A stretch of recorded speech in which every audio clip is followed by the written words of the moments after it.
The Alpha King just crowned another woman in front of the entire realm, while his true mate, the rightful Luna Queen, stands in the shadows carrying his secret heir. Tonight, Elena Varelli will either break or become something far more dangerous than a betrayed queen. Stay until the end to see how a woman they called Baron unleashes a storm that rewrites an empire. Drop a like and tell me what city you're watching from. The coronation hall reeked of roses and lies. Elena stood at the back of the throne room, half hidden behind a marble column, watching Ronan place the Luna crown on another woman's head. The gold circlet caught the torchlight, throwing fractured shadows across Leora's pale face. Leora, who smiled like she'd won a war without ever lifting a blade.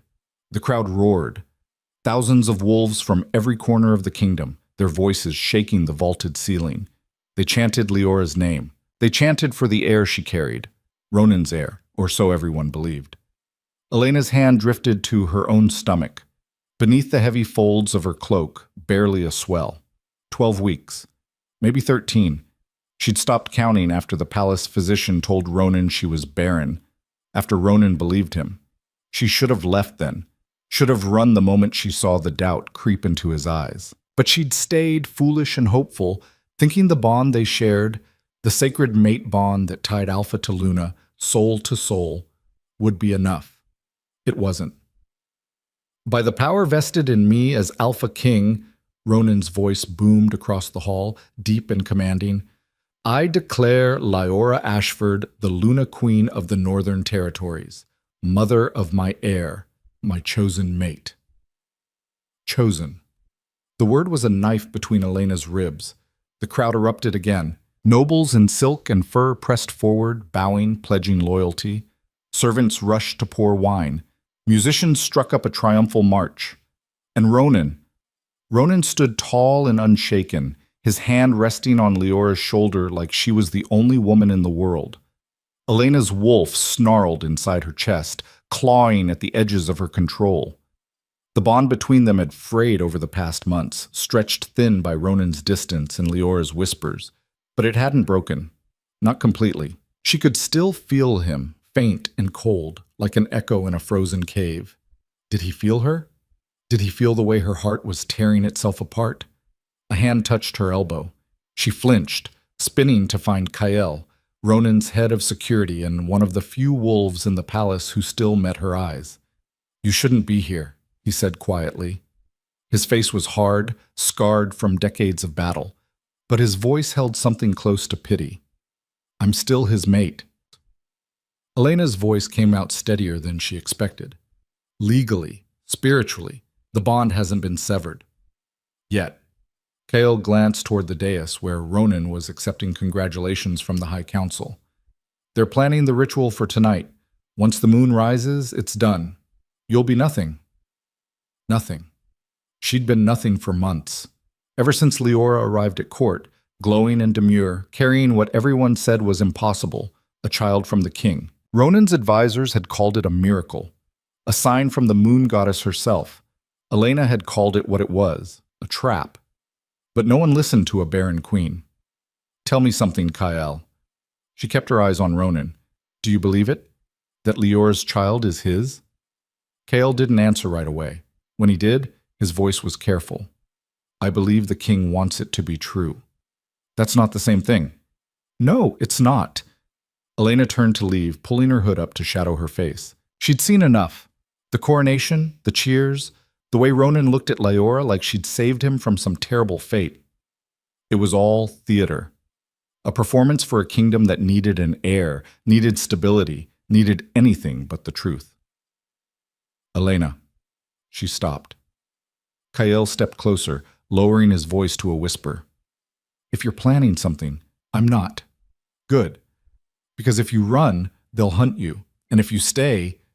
He hesitated. There's nothing left for you here. She knew that. She'd known it for weeks.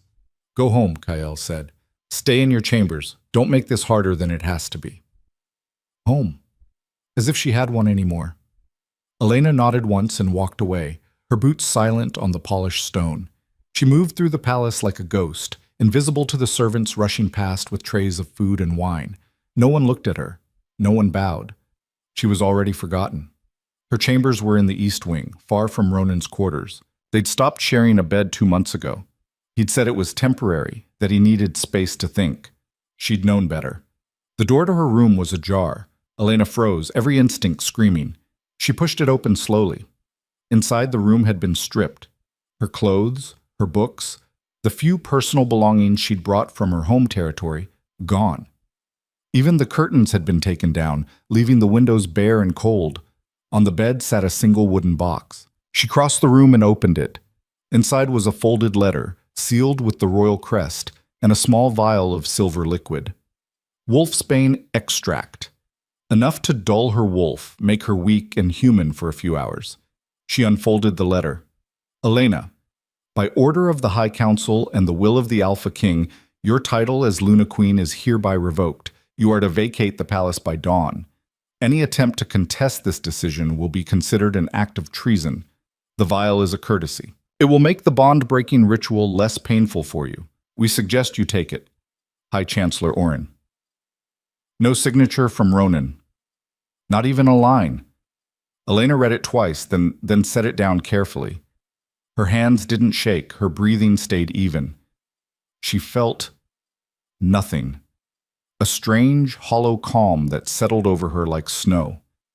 She picked up the vial, held it to the light. The liquid inside shimmered, toxic and beautiful. Then she threw it against the wall. Glass shattered. Wolfsbane splattered across the stone, hissing faintly where it touched the mortar. The smell was sharp, bitter, wrong. Elena turned and walked to the window. Outside, the palace grounds stretched toward the forest, dark and endless under the rising moon. She could see the outer gates, the guards stationed along the walls. They'd let her leave. She was no threat anymore, except she was. Her hand moved to her stomach again. The life growing inside her was strong, stronger than it should be at this stage. She could feel it, a steady pulse of power that didn't belong to her alone. This child was Alpha-born, royal blood, the true heir. And Ronan didn't know. A bitter smile touched her lips. Let him crown his false queen. Let him sever the bond and pretend Leora's child would save the kingdom. In a few months, when the truth came out, when Leora's bastard was born without the alpha mark, without the strength or the claim, Ronan would realize what he'd done. But by then, Elena would be gone. She pulled a leather satchel from beneath the bed, one of the few things they'd missed, and began packing. A change of clothes, a hunting knife, the small pouch of gold coins she'd been hiding since the whispers started. Not much, but enough to disappear. The bond-breaking ritual was set for midnight. She had 3 hours. The palace corridors twisted like a labyrinth, each turn darker than the last. Elena knew these halls better than anyone.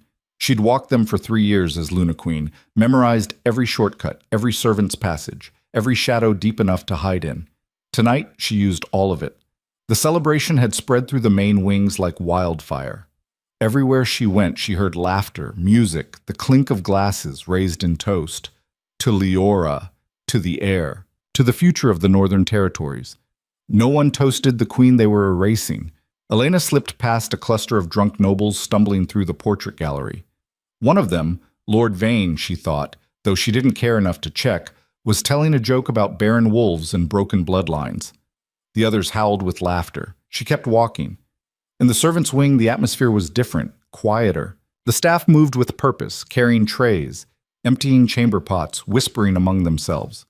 A few glanced at Elena as she passed. Most looked away quickly, uncomfortable. One didn't. "My lady." The voice was soft, uncertain. A young maid, barely 16, with red hair and freckles. Her name was Mira. She'd been assigned to Elena's chambers when she first arrived at the palace. Elena stopped. "You shouldn't talk to me." "I know." Mira twisted her apron between her hands. I wanted to say I'm sorry about everything." "Don't be. You didn't do anything." Still, the girl's eyes were bright with tears. "It's not right. What they're doing to you, everyone knows it. Knowing and doing are different things." Mira nodded, biting her lip. Then she reached into her apron pocket and pulled out a small bundle wrapped in cloth. "Here, take this." Elena unwrapped it. Inside was a loaf of bread, a chunk of hard cheese, and a handful of dried berries. "Travel food. You're leaving, aren't you? Mira whispered. Tonight. Elena should have lied, should have protected the girl from any involvement. But something in Mira's face, the earnestness, the stubborn kindness, stopped her. Yes. Good. Mira wiped her eyes quickly. You deserve better than this place. Better than him. Elena's throat tightened. She folded the food back into the cloth and tucked it into her satchel. Thank you. Be safe, my lady. I'm not a lady anymore. You'll always be my queen. Before Elena could respond, Mira turned and hurried away, disappearing into the maze of corridors. Elena stood alone for a moment, the weight of the girl's words settling over her like a cloak. Then she kept moving. The stables were on the eastern edge of the palace grounds, tucked against the outer wall where the forest pressed close. Elena had always loved the smell, hay and leather and the warm musk of horses.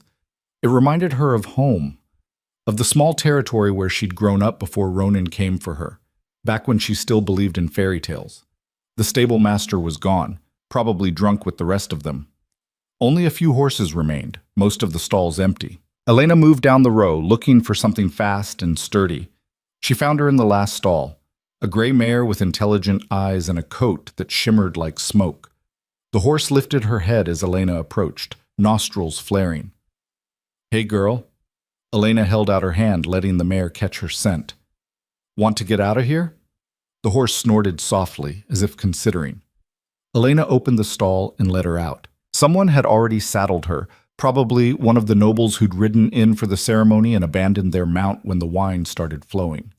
Lucky for Elena. She was tightening the girth when she heard footsteps behind her. Going somewhere?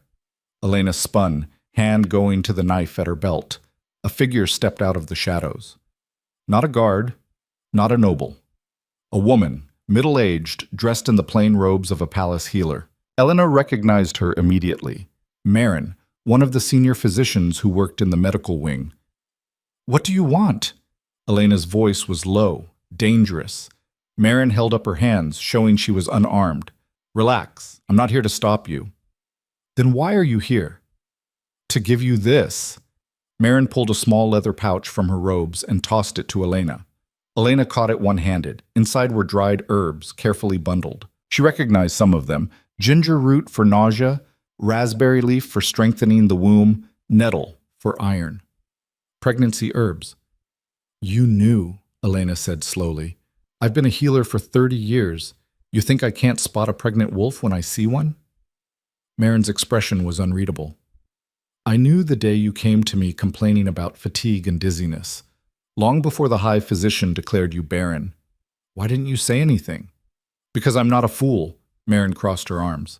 The king wanted you gone. The council wanted you gone. Even if I'd told them the truth, they wouldn't have believed me.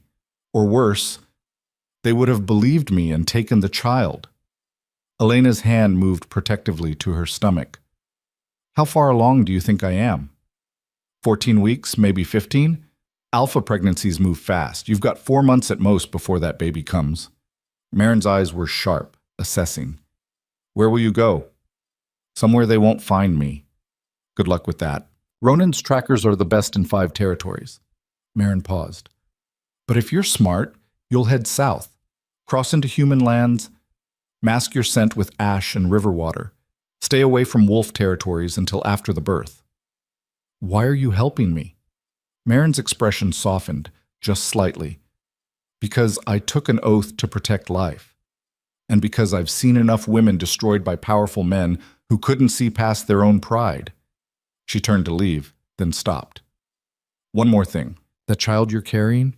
It's strong. Stronger than any I've felt in years. Whatever happens, Elena, keep it safe. Then she was gone, melting back into the shadows like she'd never been there at all. Elena stood holding the pouch of herbs, her mind racing. 14 weeks. 4 months. The timeline was tighter than she'd thought. She needed to move. Now. She swung up into the saddle, settling the satchel across her shoulders. The mare shifted beneath her, eager to run. Let's go, Elena whispered. They moved through the stable yard at a walk, quiet and careful. The outer gate was manned by a single guard, a young wolf Elena didn't recognize, probably fresh from one of the outer packs. He looked up as she approached, his hand moving to his sword. Halt! No one's supposed to leave without— I'm leaving. Elena's voice was flat, final. You can let me through, or you can try to stop me. Your choice. The guard hesitated, clearly torn between duty and self-preservation. He was young, inexperienced. He'd probably never faced a Luna before, even a disgraced one. Elena let her wolf rise to the surface, just enough that her eyes flashed gold in the torchlight, just enough that the scent of alpha power rolled off her in waves. The guard took a step back. Smart boy, Elena said, and rode through the gate. The forest swallowed her whole. Within minutes, the palace lights disappeared behind a wall of trees. The path was narrow and treacherous, roots and rocks hidden beneath a layer of dead leaves. Elena let the mare pick her way carefully, trusting the horse's instincts more than her own in the darkness. The bond hummed faintly at the back of her mind, a thin thread still connecting her to Ronan. She could feel him, distant, distracted, wrapped up in his false coronation. He hadn't noticed her leaving yet. He would. Soon. Elena pushed the mare faster, urgency driving her forward. The forest grew thicker, wilder. This was the boundary territory, the no-man's land between the palace grounds and the outer regions. Few wolves came here. It was considered bad luck, haunted by the ghosts of old wars. Perfect. She rode for hours, until her thighs ached and her back screamed in protest. The moon climbed higher, full and bright, casting silver shadows through the canopy. Somewhere in the distance, a wolf howled, then another. The sound made her mare nervous, ears flicking back and forth. Easy, Elena murmured, stroking the horse's neck. We're almost— The bond snapped. It happened so suddenly that Elena gasped, nearly falling from the saddle.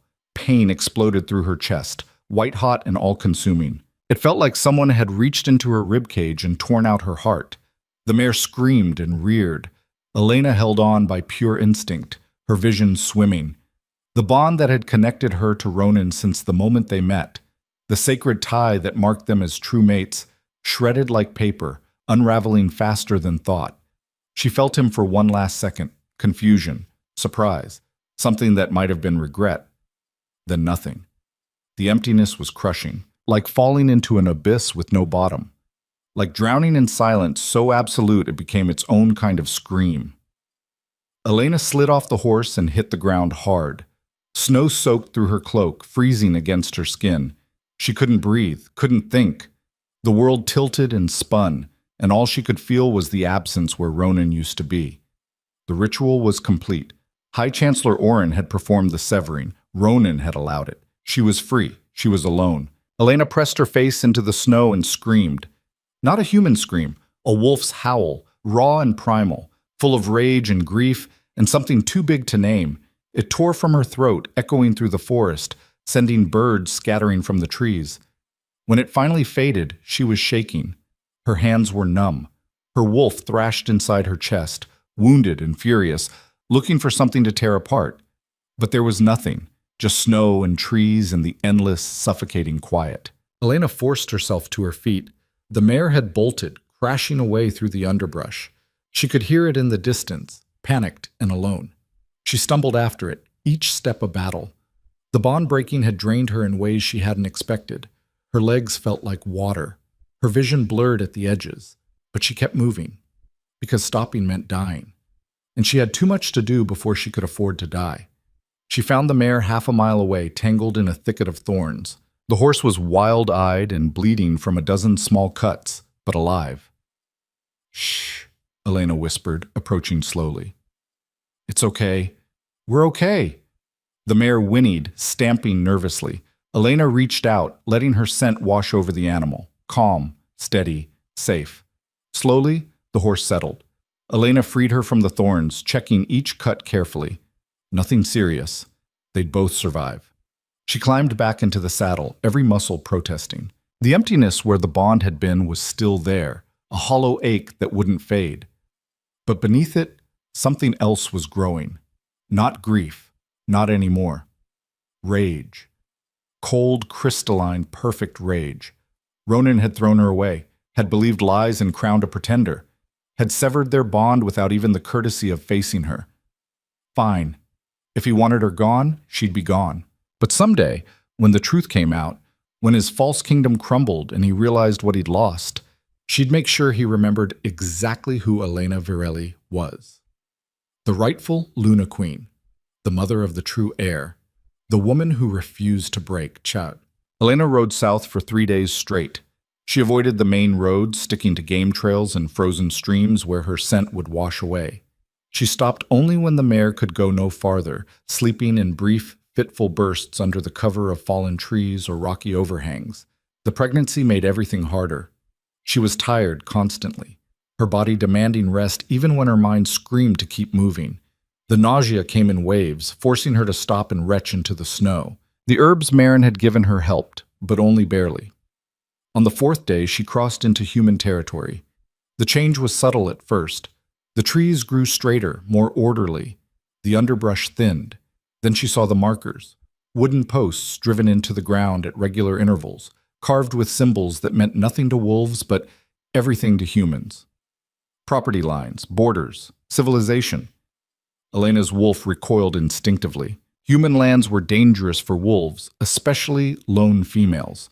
There were hunters, trappers, people who'd kill a shifter for the bounty without asking questions. But it was also the last place Ronan's trackers would look. She found a stream and dismounted, leading the mare to drink.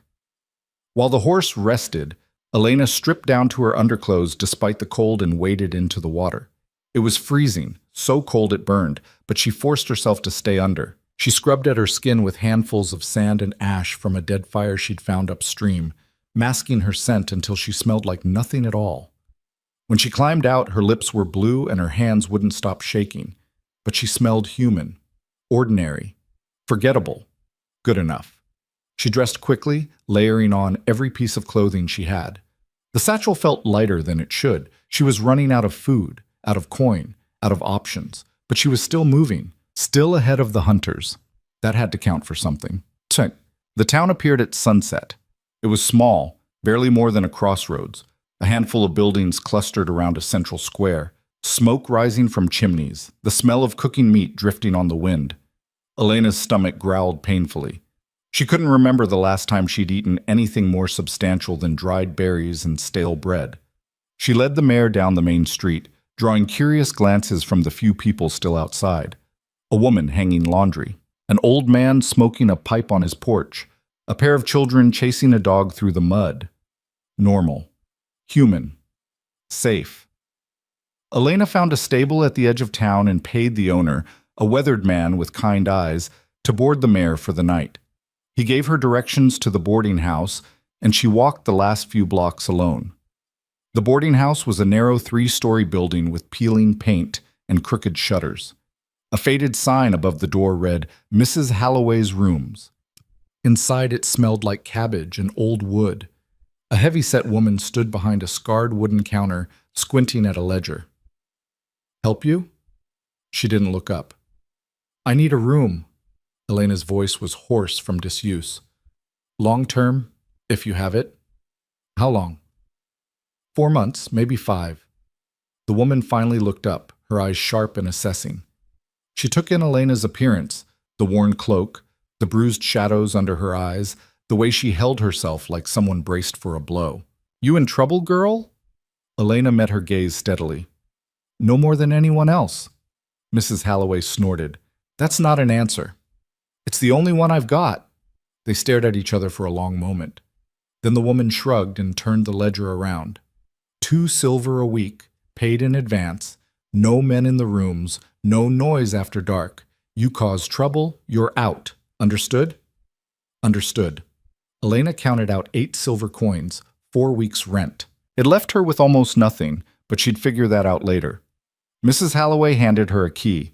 "3rd floor, room 12. Breakfast is at dawn, dinner at dusk. Miss either meal? You don't eat." "Thank you." "Don't thank me yet. You've got the look of someone running from something that catches up with people eventually." Elena took the key and climbed the stairs, each step heavier than the last. By the time she reached the 3rd floor, she was exhausted, her legs trembling. Room 12 was barely bigger than a closet. A narrow bed, a washstand, a single window overlooking the street. But it was warm, and it was hers. Elena locked the door, dropped her satchel, and collapsed onto the bed. For the first time in days, she let herself cry. Not for Ronan, not for the bond, for herself. For the woman she'd been, naive enough to believe love and loyalty mattered, foolish enough to think she'd be safe. She cried until there was nothing left. Then she wiped her face, placed a hand on her stomach, and made a promise. "No one will ever make us feel worthless again," she whispered. "No one will ever throw us away. We're going to survive this, and when we're strong enough, we're going to make them remember what they tried to erase." The baby kicked in response, small, fierce, alive. Elena smiled through the tears. Let Ronan have his false queen. Let him pretend his kingdom was stable. The real storm was coming.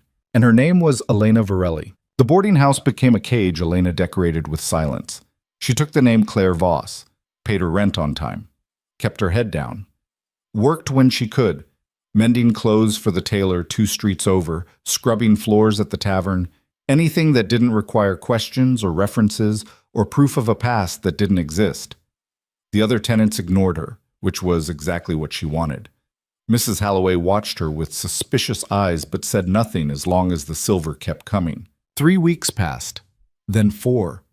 Elena's belly grew rounder, harder to hide beneath the loose dresses she'd bought from the second-hand shop.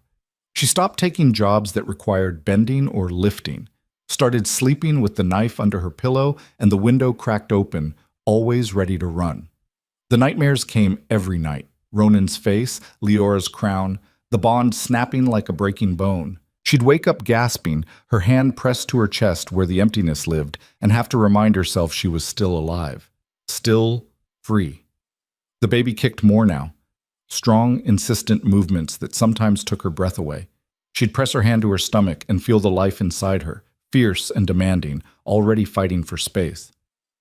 "You're going to be a terror," she whispered one night, alone in her room. "Just like your mother." A sharp kick in response, right against her ribs. Elena smiled despite herself. Winter deepened. Snow piled against the windows. The boarding house grew colder, the thin walls doing little to keep out the wind. Elena wrapped herself in every blanket she owned and rationed her coal, making each piece last as long as possible. Her coin was running low. Another week, maybe 2, and she'd be out. Then what? She tried not to think about it. Tried to focus on surviving one day at a time. But the worry gnawed at her, especially at night when sleep wouldn't come, and the future felt like a cliff she was walking toward in the dark. On a Tuesday morning in late January, everything changed.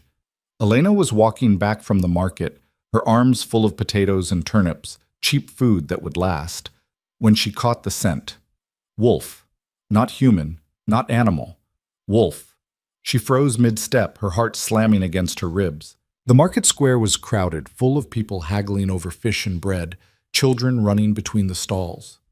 No one else seemed to notice anything wrong. But Elena's wolf was screaming. She turned slowly, scanning the crowd.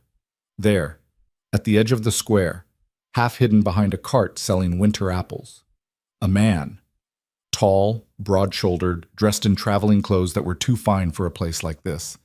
His eyes met hers. Recognition flashed across his face. Elena dropped the potatoes and ran. She didn't think, didn't plan. Just bolted into the nearest alley, her boots slipping on the icy cobblestones. Behind her, she heard shouting, the crash of the apple cart going over. He was following.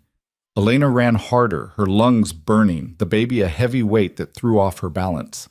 The alley twisted and turned, spilling out into a narrow street lined with warehouses. She ducked between 2 buildings, pressing herself into the shadows, trying to control her breathing. Footsteps. Getting closer. "Elena?" The voice was male, calm, infuriatingly patient. "I know you're here. I can smell you." She didn't move, didn't breathe.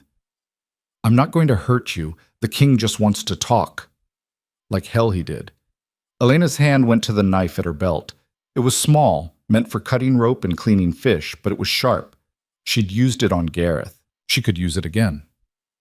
The footsteps stopped. A shadow fell across the mouth of the alley. "Come on, Elena. Don't make this difficult. You can't run forever. You're pregnant, you're alone, and you're in human territory. How long do you think you'll last?" She stepped out of the shadows, knife in hand. The man wasn't Gareth. This one was older, leaner, with gray streaking his dark hair and scars crisscrossing his forearms. She recognized him. Marcus, one of Ronan's senior trackers, a man who'd never lost a target. "Stay back," Elena said, her voice low and dangerous. Marcus held up his hands, showing he was unarmed. "Easy. I told you, I'm not here to hurt you. Then what do you want? To bring you home." "I don't have a home."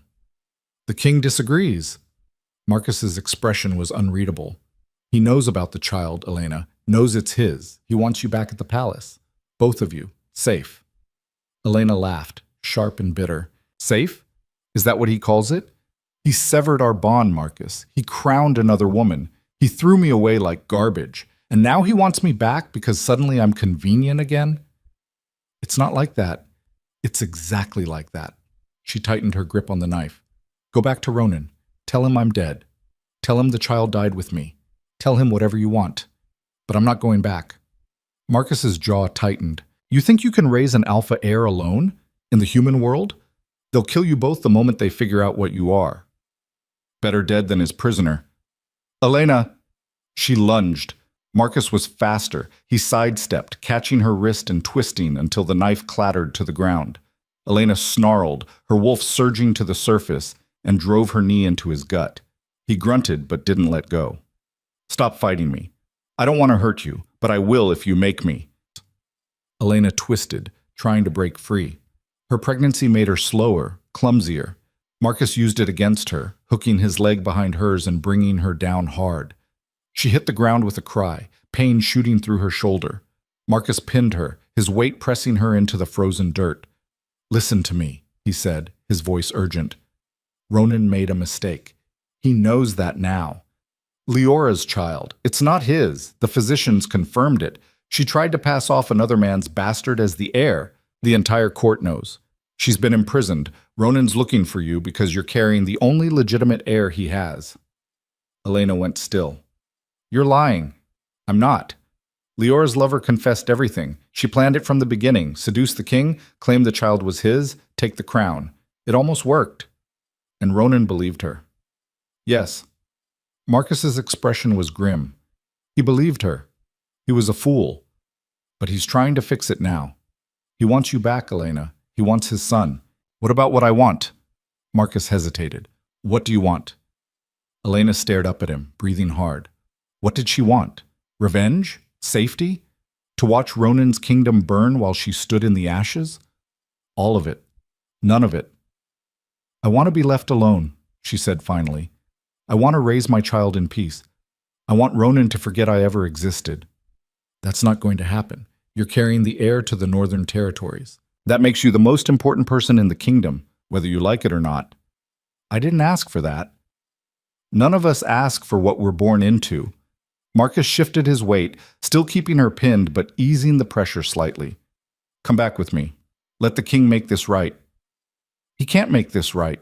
He broke something that can't be fixed." "Maybe not. But your child deserves a chance, deserves to know who he is, where he comes from. You can hate Ronan all you want, but don't punish the boy for his father's mistakes." The words hit harder than Elena expected. She thought of her son, unborn, unnamed, already carrying the weight of a legacy he didn't choose. What kind of life could she give him here? Running, hiding, always looking over her shoulder? But going back meant facing Ronan, meant stepping back into a world that had tried to destroy her. Before she could answer, Marcus's head snapped up. His nostrils flared. "We're not alone," he said quietly. Elena smelled it a second later. More wolves. At least 3, maybe 4. Coming fast. Marcus released her and stood, his body tense. "Those aren't mine." "Then whose?" A figure dropped from the warehouse roof, landing between them with inhuman grace. A woman, blonde and brutal-looking, with a crossbow aimed at Marcus's chest. "Step away from her," the woman said. Marcus raised his hands. "Who are you?" "Someone who doesn't answer to your king." The woman's eyes flicked to Elena. "You, Elena Virelli?" Elena pushed herself up, her shoulder throbbing. "Who's asking?" "A friend.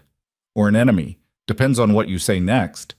The woman kept the crossbow trained on Marcus. Word is Ronan Drax is hunting a pregnant Luna. Word is she's carrying the true heir and he wants her back to secure his throne. That you? Elena's mind raced. This wasn't one of Ronan's people. Wasn't palace guard or royal tracker. The accent was wrong, the stance too aggressive. This was someone from outside the kingdom, someone with their own agenda. What do you want? Elena asked carefully. To make you an offer. The woman smiled, sharp and cold. My employer is interested in destabilizing Ronan's rule. A missing heir, a disgraced Luna, a kingdom in chaos, that's valuable. We can protect you, keep you hidden until the child is born. After that, she shrugged. After that, we negotiate. Negotiate what? The boy's future, Ronan's downfall, a new order in the Northern Territories. The woman's smile widened. Interested? Marcus moved, fast as lightning. He grabbed for the crossbow, twisting it out of the woman's hands and slamming her into the wall. Elena, run! 2 more figures appeared at the mouth of the alley. Male, armed with silver blades. Mercenaries, Elena realized. Wolf hunters. The woman Marcus had pinned drove her elbow into his throat. He staggered back, choking, and she kicked him in the chest hard enough to crack ribs. Last chance, Luna, the woman said, advancing on Elena. Come with us, or we leave your body for the crows. Elena's wolf snarled. Power flooded her veins, the same wild electric energy she'd felt when she killed Gareth. It burned through her exhaustion, sharpening her senses to a razor's edge. She didn't think, just moved. Her claws extended, longer and sharper than they should be. She slashed at the woman, catching her across the face. Blood sprayed. The woman screamed and fell back. The 2 mercenaries rushed forward. Elena met them head-on, her movements fluid and deadly despite the pregnancy. She ducked under a blade, drove her claws into the first man's gut, tore them free in a spray of gore. The second man hesitated, clearly not expecting a pregnant woman to fight like a demon. It cost him his life. Elena ripped out his throat before he could raise his weapon. Behind her, Marcus had recovered. He grabbed the blonde woman by the hair and slammed her face into the cobblestones until she stopped moving. Silence fell over the alley. 3 bodies on the ground, blood pooling in the gaps between the stones. Elena stood in the center of it, breathing hard, her hands slick with blood. The power that had surged through her moments ago was fading, leaving her shaking and dizzy. What the hell was that? Marcus stared at her, shock written across his face. You shouldn't be that strong. Not pregnant. Not after a bond breaking. Elena looked at her hands. The claws were retracting, her skin returning to normal, but she could still feel it, that wild, dangerous power coiled inside her chest. I don't know, she whispered. Marcus moved closer, his expression wary. That wasn't normal wolf strength, Elena. That was something else, something... He trailed off, his eyes widening. It's the baby. It's making you stronger. That's impossible. Is it? Alpha children are powerful even in the womb. They share their strength with the mother, especially when she's in danger. But I've never seen it like this. He shook his head. Ronan needs to know about this. Ronan doesn't need to know anything. Elena, no. She stepped back, wiping the blood on her dress. I killed 3 people, Marcus. 3. And I'm going to kill anyone else who tries to take me back. Tell Ronan that. Tell him his heir is growing inside a woman who would rather die than see his face again. You don't mean that. I mean every word. Marcus stared at her for a long moment. Then he sighed, running a hand through his hair. You can't stay here. Those mercenaries, someone hired them. If they found you, others will too. Then I'll keep moving. Where? You're running out of places to hide, running out of time. He gestured to her stomach. In a few months, that baby is coming, whether you're ready or not. You need somewhere safe, somewhere with healers, supplies, protection. I don't need Ronan's protection. Maybe not, but your son does. The words hung between them, heavy and undeniable. Elena wanted to argue, wanted to tell Marcus to go to hell, that she'd figure it out on her own, that she didn't need anyone. But she was tired, so tired, and the baby was getting heavier, demanding more of her energy, her strength. She was barely surviving as it was. How was she supposed to deliver an alpha child alone? If I go back, she said slowly, I want terms. Marcus raised an eyebrow. Terms? I'm not his mate anymore. The bond is gone. I won't pretend otherwise. I go back as the mother of his heir, nothing more. No reconciliation, no forgiveness, just coexistence until the child is born and old enough to survive without me. And then? Then I leave. For good. Marcus considered this. Ronan won't agree to that. Then Ronan doesn't get his heir. You'd keep the boy from his father?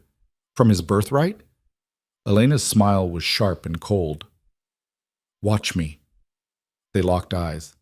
Marcus was the first to look away. I'll take your terms to the king, he said finally, but I can't promise he'll accept them. He's not himself lately. The situation with Lyora, the council questioning his judgment, half the kingdom thinking he's weak, it's broken something in him. Good, Elena said flatly. Now he knows how it feels. Marcus opened his mouth to respond, but footsteps echoed at the end of the alley. More people coming. The fight had drawn attention. We need to move, Marcus said. Now, before the town guard shows up and starts asking questions. Elena glanced at the bodies one last time. 3 lives she'd taken without hesitation, without remorse. What was she becoming? She didn't have time to answer. Marcus grabbed her arm, pulling her toward the back of the alley where a narrow passage led between the warehouses. They ran. They made it to the edge of town before Elena collapsed. Her legs gave out without warning, sending her crashing to her knees in the snow. The adrenaline that had carried her through the fight was gone, leaving nothing but exhaustion and pain. Elena. Marcus crouched beside her. Can you stand? Give me a minute. We don't have a minute. Those mercenaries have friends. They'll be looking for us. Then leave me. Elena's voice was barely a whisper. Take the message to Ronan and go. I'm not leaving you. Why not? I'm nothing to you. Nothing to him. Marcus was quiet for a moment. When he spoke, his voice was gentler than she expected. You're the mother of the future king. That makes you everything. Elena laughed bitterly. Funny. 3 months ago, I was barren and worthless. Now I'm everything. How quickly things change. Ronan was wrong about a lot of things. That doesn't fix what he broke.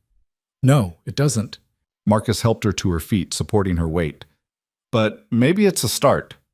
They walked to the edge of the forest where Marcus had left his horse, a massive black stallion that snorted and stamped when it caught Elena's scent. Easy, Shadow. Marcus stroked the horse's neck. She's a friend. Are we? Elena asked. Friends? Marcus didn't answer. He helped her into the saddle, then swung up behind her. Hold on! They rode hard into the forest, leaving the town and its bodies behind.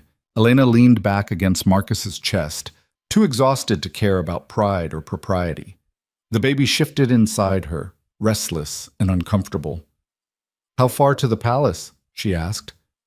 4 days, maybe 3, if we push. I don't know if I can make it. You will. Marcus's voice was certain. You're stronger than you think. Stronger than any Luna I've ever met. Elena closed her eyes. She didn't feel strong.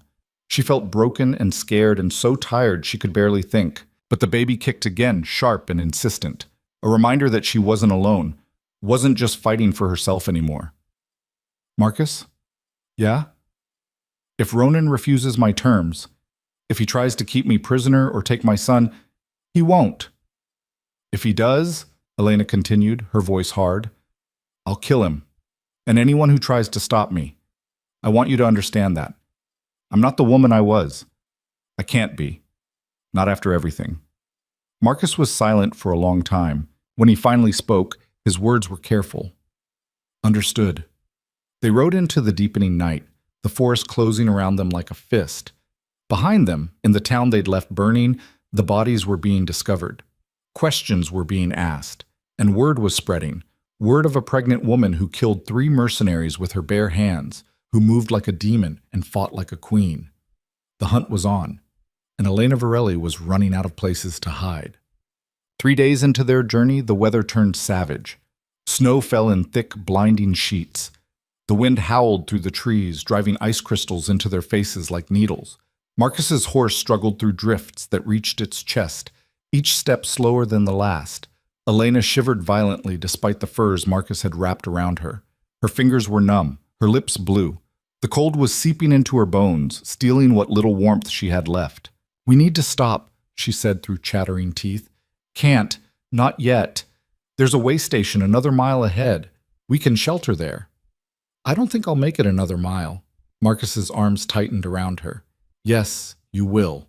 But even he sounded uncertain. The baby had stopped moving. Elena pressed her hand to her stomach, trying to feel the familiar kicks, the reassuring pulse of life. Nothing. Panic clawed at her throat. "Marcus, I know. Hold on. We're almost there." The way station materialized out of the storm like a ghost.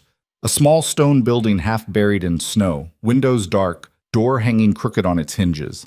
Abandoned, but it would have to do. Marcus dismounted and pulled Elena down after him. Her legs buckled. He caught her, half carrying her to the door. Inside was barely warmer than outside. The roof had holes. Snow piled in the corners, but there was a fireplace and old dry wood stacked against the wall. Marcus set Elena down near the hearth and went to work building a fire.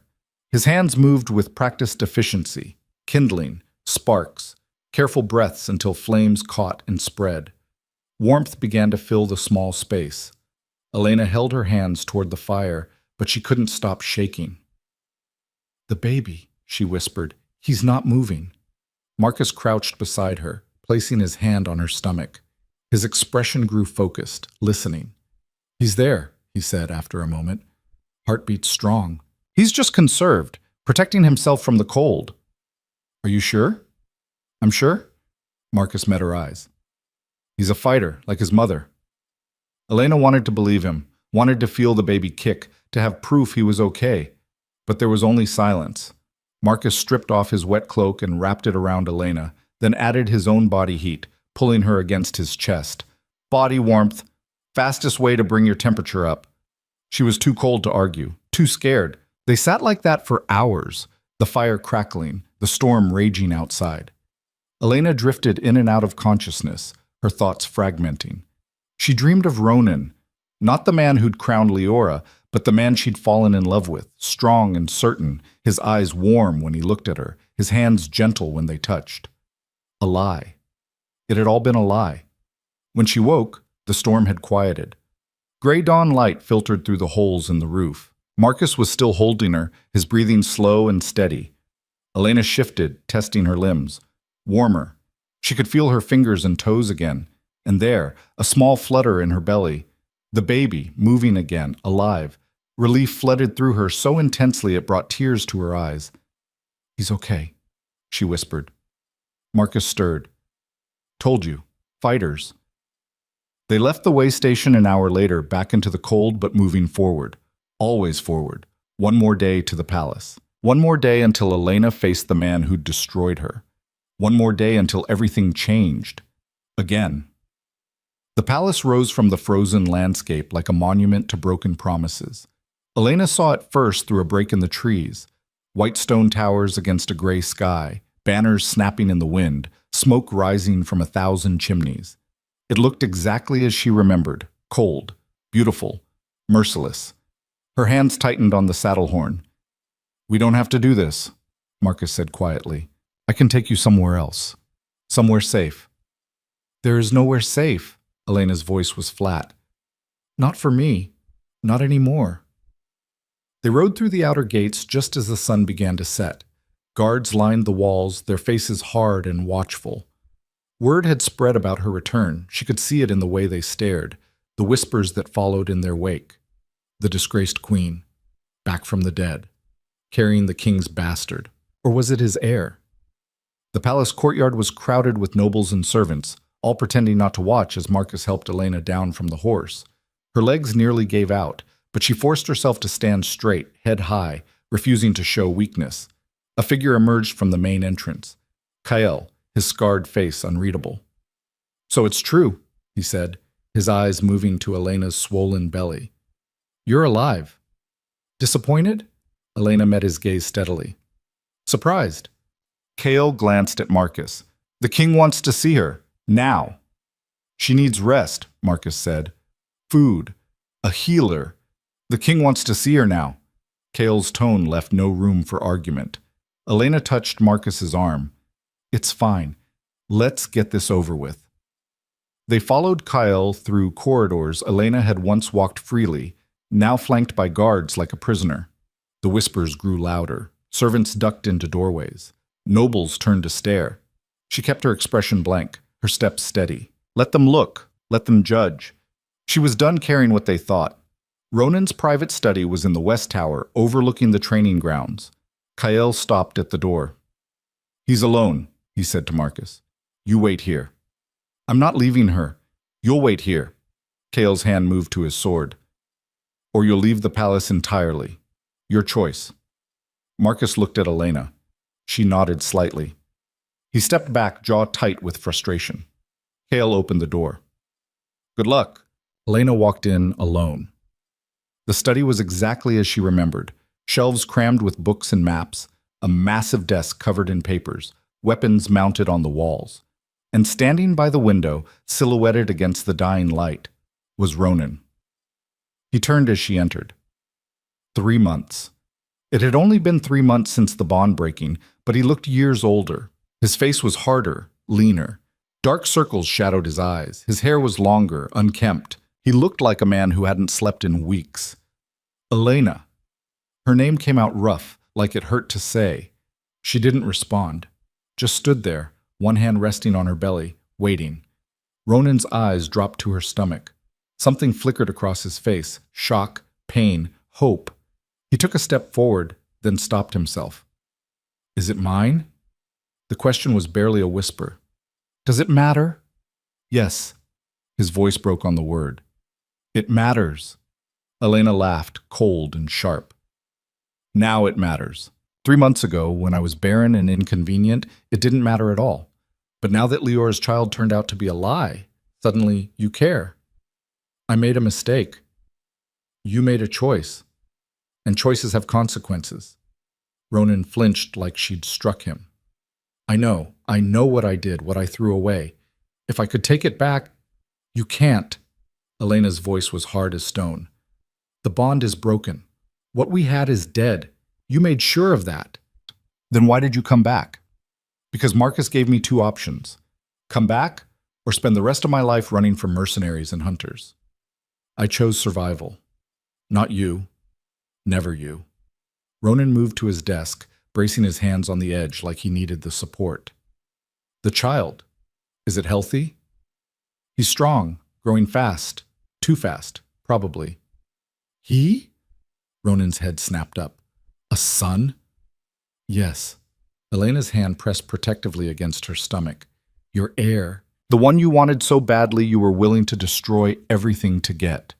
I didn't know you were pregnant. If I had... You would have what? Kept me around as a broodmare?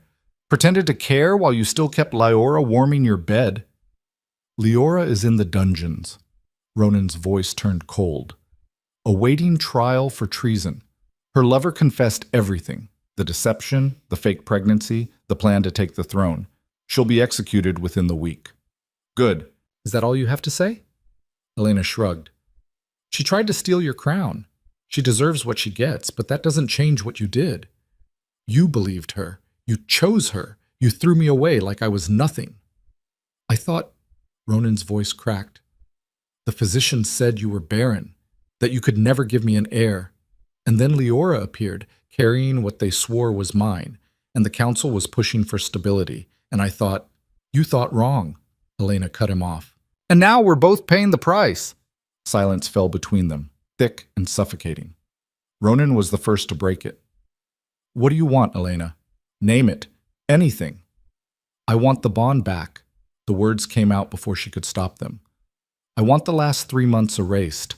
I want to go back to before Leora, before the doubts, before you looked at me like I was worthless. But I can't have any of that. So instead, I want terms. Terms? I stay until the child is born and strong enough to survive without me. You give me rooms in the East Wing, far from yours. You don't touch me, don't speak to me unless absolutely necessary, and you don't pretend we're anything other than what we are. 2 people bound by a child and nothing else. Ronan's face went pale. You're asking me to treat you like a stranger. I'm telling you I am a stranger. The woman you knew died the night you severed the bond. I'm what's left. And after the child is born, I leave. You keep the air. I disappear. We never see each other again. No. The word was immediate, absolute. You're not taking my son and you're not leaving. I won't allow it. Elena's eyes flashed gold. You won't allow it? You think you have any right to tell me what I can and can't do? You're carrying the future king.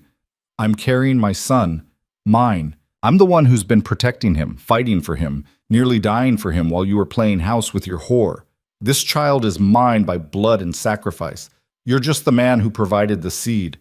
Ronan's control snapped. He crossed the room in 3 strides, grabbing Elena's shoulders. He's my son, my heir, my blood. You don't get to take him from me. Power flared through Elena's body, hot and vicious. She grabbed Ronan's wrists, her fingers digging in hard enough to bruise. Let go. He did, stumbling back as if burned. His eyes went wide, shocked. What was that? Something that's none of your concern. Elena smoothed her dress, her breathing ragged. Here are my terms. Take them or I walk out that door and you never see either of us again. Ronan stared at her, and for the first time since she'd entered the room, she saw real fear in his eyes. Not of her. Of losing her. Too late. Fine, he said finally. You stay in the East Wing. We keep our distance. But after the child is born, we renegotiate. Everything is on the table. There's nothing to negotiate. We'll see. Ronan moved back to his desk, putting distance between them. Kyle will show you to your rooms. Marin will examine you tomorrow. If you need anything, I'll manage on my own, like I have been. Elena turned to leave. Elena. She stopped but didn't turn around. I'm sorry, for what it's worth. It's not worth anything, she said quietly. But at least now you know how it feels. She walked out. Basset. The rooms Kyle assigned her were in the farthest corner of the East Wing, as far from Ronan's quarters as physically possible while still being inside the palace. They were smaller than her old chambers, but cleaner, warmer. Someone had already laid a fire in the hearth and left fresh clothes on the bed. Elena locked the door behind her and leaned against it, her knees shaking. She'd done it. Faced Ronan and survived. But the victory felt hollow. A knock at the door made her jump. Who is it? Marin. Elena opened the door.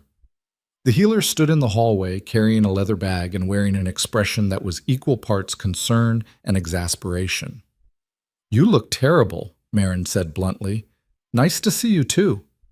May I come in? Elena stepped aside. Marin entered, setting her bag on the table and immediately beginning to pull out supplies.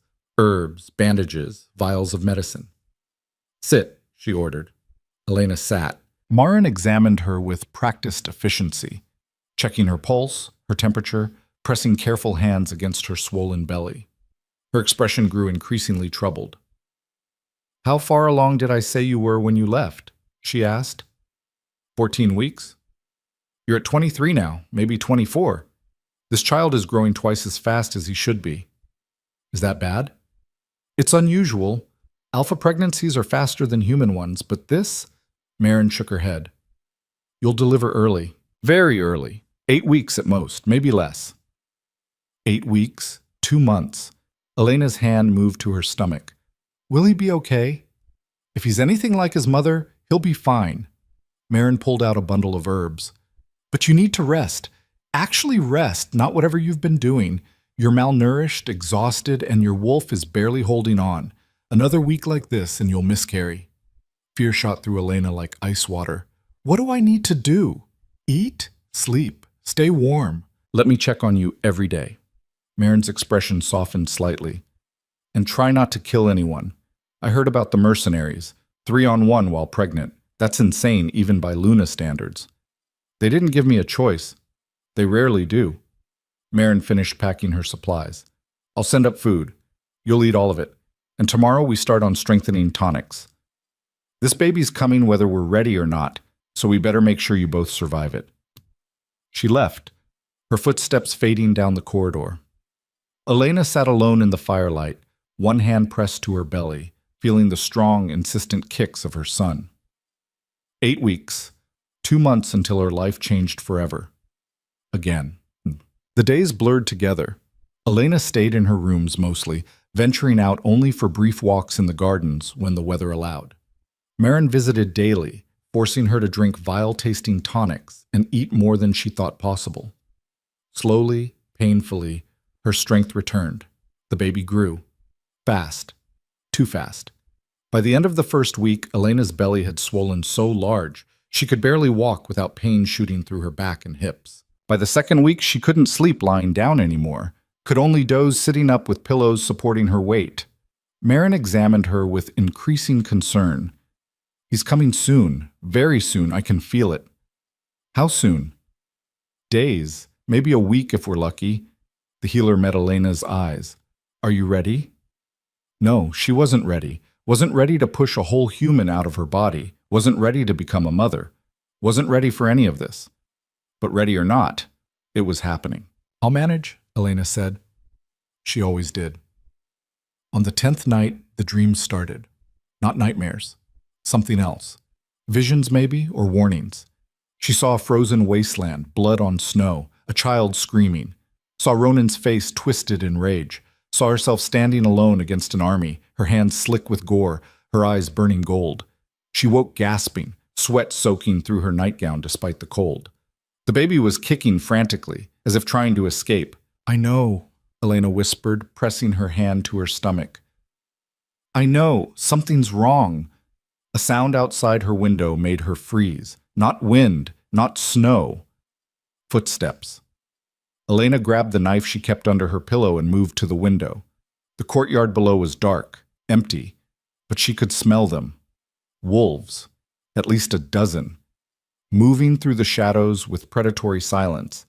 This wasn't the palace guard. This was something else.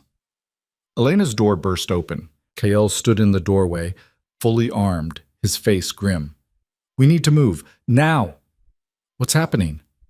"Leora's allies. They broke her out of the dungeons an hour ago. They're inside the palace." He grabbed Elena's arm, pulling her toward the door. "They're coming for you." "Why?" "Because killing you and the child is the only way to destabilize Ronan's rule completely. If the heir dies, the kingdom falls into chaos. That's what they want." Screams echoed from somewhere deep in the palace. The clash of steel on steel, shouts of alarm. "Can you run?" Kael asked. Elena looked down at her enormous belly. "Not far." "Then we fight." He thrust a sword into her hands. Elena took it, the weight familiar and strange at once. She hadn't held a blade since the night she killed Gareth. More footsteps in the corridor, getting closer. Kael pushed Elena behind him, his own sword raised. "Stay close." The first attacker came around the corner. A man Elena didn't recognize, dressed in black, face covered. Kael met him head-on, their blades crashing together with a sound like thunder. Elena pressed herself against the wall, trying to stay out of the way. The baby kicked hard, painfully, as if sensing the danger. 2 more attackers appeared. Kael couldn't fight all 3. Elena gritted her teeth and stepped forward. The power that had saved her in the alley surged through her veins, wild and electric. She moved without thinking, her blade finding the gap in the first man's armor, driving deep into his chest. He went down gurgling. The second man turned to face her, shock written across what little of his face she could see. "Pregnant bitches don't fight," he snarled. "This one does." Elena ripped her sword free and swung. He blocked, but barely. She pressed the attack, her movements fluid despite her size. The power made her faster, stronger, compensated for the pregnancy's awkwardness. She drove him back, until his heel caught on the body of his fallen comrade. He stumbled. Elena's blade found his throat. Kael finished his opponent and turned to her, breathing hard. "Where did you learn to fight like that?" "I didn't." Elena stared at her hands, slick with blood. "It's the baby. He's making me—" An explosion rocked the palace. The floor shook. Stone dust rained from the ceiling. "They're destroying the palace," Kael said. "We need to get you out. Now." They ran, through corridors filled with smoke and screaming, past bodies, guards, servants, attackers. The palace was burning, chaos everywhere. Elena's legs burned, her belly felt like it was tearing apart from the inside. But she kept moving. They reached the stables. Most of the horses were gone, stolen, or freed in the chaos. Only a few remained, wild-eyed and terrified. Kyle grabbed the nearest one, a black mare, and boosted Elena into the saddle. "Ride north, into the mountains. There's an old fortress, abandoned. You'll be safe there until—" "What about Ronan?" "The king can take care of himself." Kale slapped the horse's rump. "Go!" The mare bolted. Elena held on with everything she had, her world narrowing to the pounding of hooves and the cold wind in her face. Behind her the palace burned, orange flames licking at the night sky. She rode into the forest, into the dark, away from everything she'd ever known. The contraction started an hour later. At first Elena thought it was just pain from riding, but then it came again, a crushing, squeezing sensation that wrapped around her entire belly and stole her breath. No, not yet, not now. But her body didn't care about timing or safety or readiness. The baby was coming. Elena pulled the horse to a stop, barely managing to dismount before another contraction hit. She cried out, doubling over, her hands clutching her stomach. Snow began to fall, thick, heavy flakes that blurred the world to white. She needed shelter, needed help. There was nothing. Just trees and snow and the howling wind. Another contraction, stronger this time. Elena stumbled forward looking for anything, a cave, an overhang, somewhere out of the storm. She found nothing. Her water broke in a warm rush that froze almost instantly against her thighs. The contractions came faster now, relentless, like her body was trying to tear itself apart. Elena collapsed against a tree, gasping. This was happening. Right here, right now, alone in a blizzard with no help and no hope. She was going to die out here. Her and the baby both. Movement in the trees. Elena looked up, hope flaring in her chest. Maybe Kyle had followed. Maybe. A figure emerged from the storm. Tall, broad, moving with a wolf's grace despite the human form. Ronan. He saw her and his face went white. "Elena, stay back." She tried to stand, failed. Another contraction ripped through her. "Stay the hell away from me." "You're in labor." Brilliant observation. Ronan dropped to his knees beside her, his hands hovering like he was afraid to touch. "We need to get you somewhere warm. The fortress isn't far." "I'm not going to make it that far." Elena's voice broke. "The baby's coming now." Ronan's expression shifted from shock to grim determination. "Then we deliver him here." "You don't know how—" "I've delivered wolf pups. It can't be that different." "It's very different, you idiot." Elena's words cut off in a scream as another contraction hit, harder than before. Ronan caught her as she collapsed forward. "I've got you. I've got you."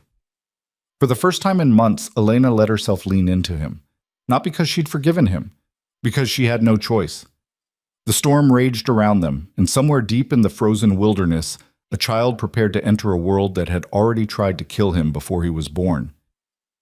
"I need you to focus," Ronan said, his voice cutting through Elena's pain like a blade through fog. "Look at me." Elena forced her eyes open. His face was inches from hers, snow already gathering on his dark hair, his breath fogging in the frigid air. "I can't do this," she gasped. "Not here. Not like this." "Yes, you can." His hands moved to her shoulders, steadying her. "You've survived everything they threw at you. This is just one more fight." Another contraction hit, so powerful Elena thought her spine would snap. She screamed, her claws extending involuntarily, tearing through Ronan's sleeves and into his flesh. He didn't flinch. "That's it. Get angry. Use it." "I hate you," she snarled through gritted teeth. "I know. Hold on to that." The contraction passed, leaving her gasping and shaking.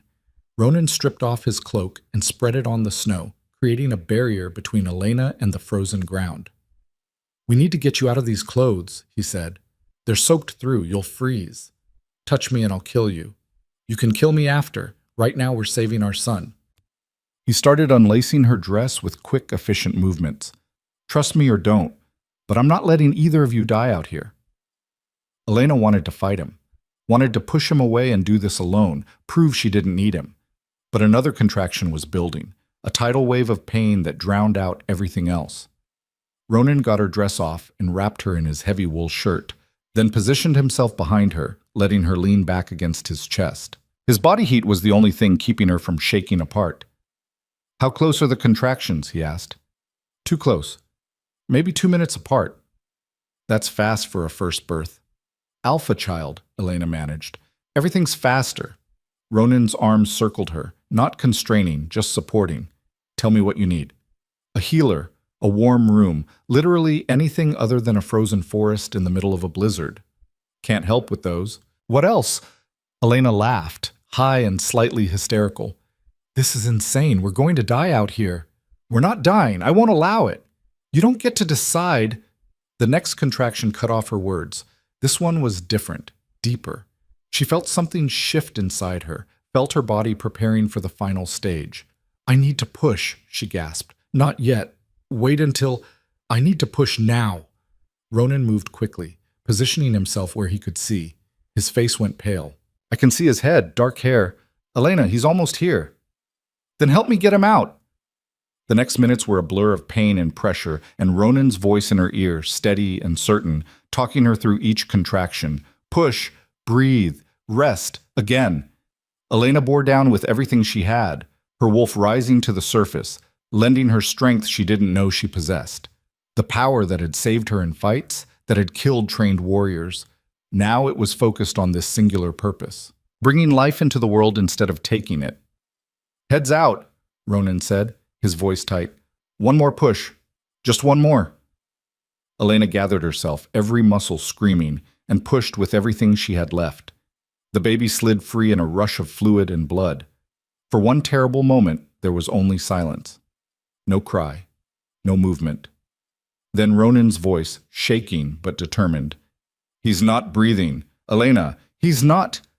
Power erupted from Elena like a shockwave. It wasn't conscious, wasn't controlled. Pure instinct, a mother's desperate need to save her child. The energy hit Ronan and the baby both, knocking Ronan backward. The infant jerked in his hands, back arching, and screamed. The sound was furious, indignant, very much alive. Elena collapsed forward, sobbing with relief. "Is he okay? Let me see him." Ronan moved closer, cradling the tiny, blood-covered infant against his chest. The baby's eyes were squeezed shut, his face red with rage, his small fists waving. "He's perfect," Ronan whispered. "Elena, he's perfect." He placed the baby on Elena's chest. She wrapped her arms around him instinctively, feeling the rapid flutter of his heartbeat against her skin. The baby's cries quieted to hiccups, then stopped altogether as he found her scent. "Hello?" Elena whispered, tears streaming down her face. "Hello, little one. We made it." Ronan used his knife to cut the cord, his hands surprisingly gentle. Then he wrapped both Elena and the baby in his cloak, trying to preserve what little warmth they had. "We can't stay here," he said. "The cold will kill you both within the hour." "I can't walk." "Then I'll carry you." Before Elena could argue, Ronan scooped her up, baby and all, and started moving through the forest. His steps were sure despite the snow, despite the darkness. "How did you find me?" Elena asked, her voice weak. "Followed your scent, and..." He hesitated. "I felt something, when the contraction started, like an echo where the bond used to be." "That's impossible. The bond is gone." "I know, but I felt it anyway." Elena didn't have the energy to argue. She pressed her face against Ronan's shoulder, holding their son close, and let him carry them through the storm. The wind howled around them, cutting through fabric and skin alike. Snow fell so thick Elena couldn't see more than a few feet ahead. Ronan's breathing grew labored, his steps slowing, but he didn't stop. Didn't complain. The baby started crying again, weak, mewling sounds that tore at Elena's heart. He was cold, hungry, too new for this harsh world. "Hold on," she whispered to him. "Just hold on a little longer." The fortress appeared like a ghost, crumbling stone walls half buried in snow, towers collapsed into rubble. But part of the main keep still stood, offering shelter from the wind. Ronan kicked open a door that hung crooked on its hinges. Inside was dark and cold, but dry. He set Elena down carefully against a wall, then immediately began gathering debris, broken furniture, old wood, anything that would burn. His hands were shaking from cold and exhaustion. It took 3 tries to get his flint to spark. "Let me," Elena said, though she could barely move. "Save your strength. You just gave birth in a blizzard. Let me do this." The 4th strike caught. A tiny flame licked at the kindling, grew stronger, spread to the larger pieces. Within minutes, he had a real fire going. The flames caught and spread, throwing dancing shadows across the ruined walls. Warmth. Blessed warmth. Elena leaned toward it, unwrapping the baby enough to check him over. 10 fingers, 10 toes. A thick shock of dark hair. Eyes that opened briefly, showing a flash of gold before closing again. "He's strong," she said softly. "Stronger than he should be." Like his mother, Ronan was stripping off his wet clothes, laying them near the fire to dry. He was left in his undershirt and trousers, blood and afterbirth staining both. Elena looked away. Even now, even after everything, seeing him half-dressed made something twist in her chest. Muscle memory from when they'd been happy, when she'd trusted him. "Thank you," she said quietly, "for finding us, for helping." Ronan settled on the opposite side of the fire. "You don't need to thank me. He's my son too." "Is he?" The words came out sharper than she intended. "You wanted to throw me away when you thought I couldn't give you an heir. Now that I have, suddenly you care?" "I've always cared." "You have a terrible way of showing it." Ronan stared into the flames. "I was afraid. Of losing the kingdom, of the council turning on me, of being seen as weak.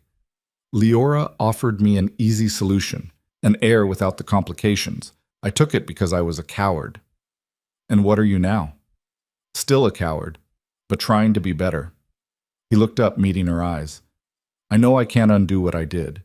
Can't repair the bond or take back the hurt. But I can be here now. I can fight for you both, if you'll let me." Elena wanted to tell him no, wanted to push him away, keep her walls up, protect herself from more pain. But she was so tired of fighting alone. "One day at a time," she said finally. "That's all I can promise. That's enough." The baby stirred, making small, hungry sounds. Elena tried to shift him into position to feed, but pain shot through her abdomen. She gasped, nearly dropping him. Ronan was there in an instant. "What's wrong?" "Nothing. Just sore. Everything hurts. Let me help." He positioned the baby carefully, supporting his head while Elena got him latched. It took several tries, both of them fumbling and awkward, but finally the baby began to nurse. Elena leaned back against the wall, exhausted beyond measure. Ronan stayed close, one hand supporting the baby's back, the other resting on Elena's shoulder. "What should we name him?" he asked quietly. "I don't know. I hadn't thought that far ahead." "He needs a name, something strong." Elena looked down at her son, her fierce, perfect son who'd fought his way into the world against impossible odds. "Kieran," she said, "it means dark-haired warrior, seems fitting. Kieran Drax." Ronan tested the name, the true heir to the Northern Territories. "Just Kieran. Let him choose his own titles when he's old enough." They sat in silence, watching the baby nurse, the fire crackling, the storm raging outside. For the first time in months, Elena felt something close to peace. It didn't last. The sound of approaching footsteps jolted them both alert. Multiple sets. Moving fast. Ronan was on his feet instantly, sword in hand. "Stay down. Keep Kieran quiet." Elena pressed the baby close, covering his mouth gently. He'd stopped nursing and was blinking sleepily, unaware of the danger. The footsteps stopped just outside. Voices murmured, too low to make out words. Then the door crashed inward. 5 figures entered, weapons drawn. 4 men and a woman, all dressed in black, faces covered. The same attackers from the palace. The woman in front pulled down her mask. It was Leora. She looked terrible, bruised and bloody, her dress torn, her eyes wild, but very much alive. "Well," she said, her voice dripping venom. "Isn't this touching? The disgraced queen and her bastard hiding in the ruins like rats." "He's not a bastard," Ronan said coldly. "He's my legitimate heir, which is more than anyone can say about the parasite you tried to pass off as mine." Leora's face twisted with rage. "My son would have been king. would have united the territories under new rule, but you had to go digging for the truth, had to believe the lies of jealous counselors. I believe the evidence, the DNA tests, your lover's confession. Ronan's grip tightened on his sword. You're done, Leora. Your coup failed. Surrender now and I'll make your execution quick. I'm not surrendering, Leora gestured to her men. Kill them, all of them, especially the brat. The men rushed forward. Ronan met them head on, his blade singing through the air. He was magnificent in battle, all controlled violence and deadly precision. He cut down the first man in seconds, parrying a strike and driving his sword through the attacker's gut in one fluid motion. The second man came at him from the side. Ronan spun, his blade catching firelight, and slashed across the attacker's throat. Blood sprayed across the stone floor. But there were too many, and he was already exhausted from the journey, from the delivery, from everything. One of the attackers got past him, heading straight for Elena and Kieran. Elena's wolf exploded to the surface. She'd just given birth. Should have been weak, vulnerable. Her body was torn and bleeding, barely able to stand. Instead, power flooded her veins like liquid fire. The same wild energy that had saved her before, but stronger now, amplified by something she didn't understand. She moved faster than thought, placing Kieran carefully on Ronan's cloak and surging to her feet. Her claws extended, longer and sharper than before. Her eyes burned gold. The attacker stopped, shock written across his face. What the? Elena tore out his throat before he could finish. Blood sprayed hot across her face. The man fell, gurgling and twitching. Elena stepped over him without a second glance. The next man came at her with a blade. She caught it with her bare hand, the edge slicing through her palm. It should have hurt, should have stopped her. It didn't. She felt the pain, distant and irrelevant, like it was happening to someone else. The power burning through her veins drowned out everything else. She ripped the sword from his grasp and drove it through his chest. He staggered backward, eyes wide with disbelief, and collapsed. Leora was screaming orders, her voice shrill with panic. Kill her! Kill the bitch! What are you waiting for? The last attacker hesitated, clearly not wanting to face whatever Elena had become. His eyes darted between her and the door, weighing his chances. Ronan took advantage, running him through from behind. The man's sword clattered to the floor. He fell without a sound. That left only Leora. She backed towards the door, her eyes wide with terror. Stay away from me, both of you. I'm still a lady of the court. You can't touch me without trial. You gave up that protection the moment you tried to kill my son, Ronan said flatly. Elena stepped forward. Blood dripped from her hands, from her face, soaking into the stone floor. Her eyes still burned with that terrible golden light. You wanted him dead, a baby, an innocent child who never did anything to you. Ah, he's an obstacle, Leora spat. As long as he lives, my son has no claim. Your son doesn't exist. Elena's voice was cold as winter. And neither will you. She moved. Leora tried to run, made it 3 steps before Elena caught her, grabbing her by the hair and slamming her against the wall. Please, Leora gasped. Please, I'll leave. I'll disappear. You'll never see me again. You tried to take everything from me. Elena's claws pressed against Leora's throat. My mate, my crown, my life. And when that wasn't enough, you came for my son. I was desperate. So was I. But I didn't try to murder children. There was no mercy, no hesitation. Elena's claws found Leora's throat and tore. The woman who'd stolen her crown, her mate, her life, gone in seconds. Elena stood over the body, breathing hard, her hands slick with blood. Slowly the power began to fade, her eyes returning to normal, her claws retracting. The fortress spun around her, her legs buckled. Ronan caught her before she fell. Easy, I've got you. Kieran, he's fine, see? Ronan guided her to where the baby lay, still sleeping peacefully despite the violence. He didn't even wake up. Elena sank down beside her son, checking him over with shaking hands. Still perfect, still whole, still alive. What's happening to me? She whispered. That power. It's getting stronger. I can feel it. It's the bond, Ronan said quietly.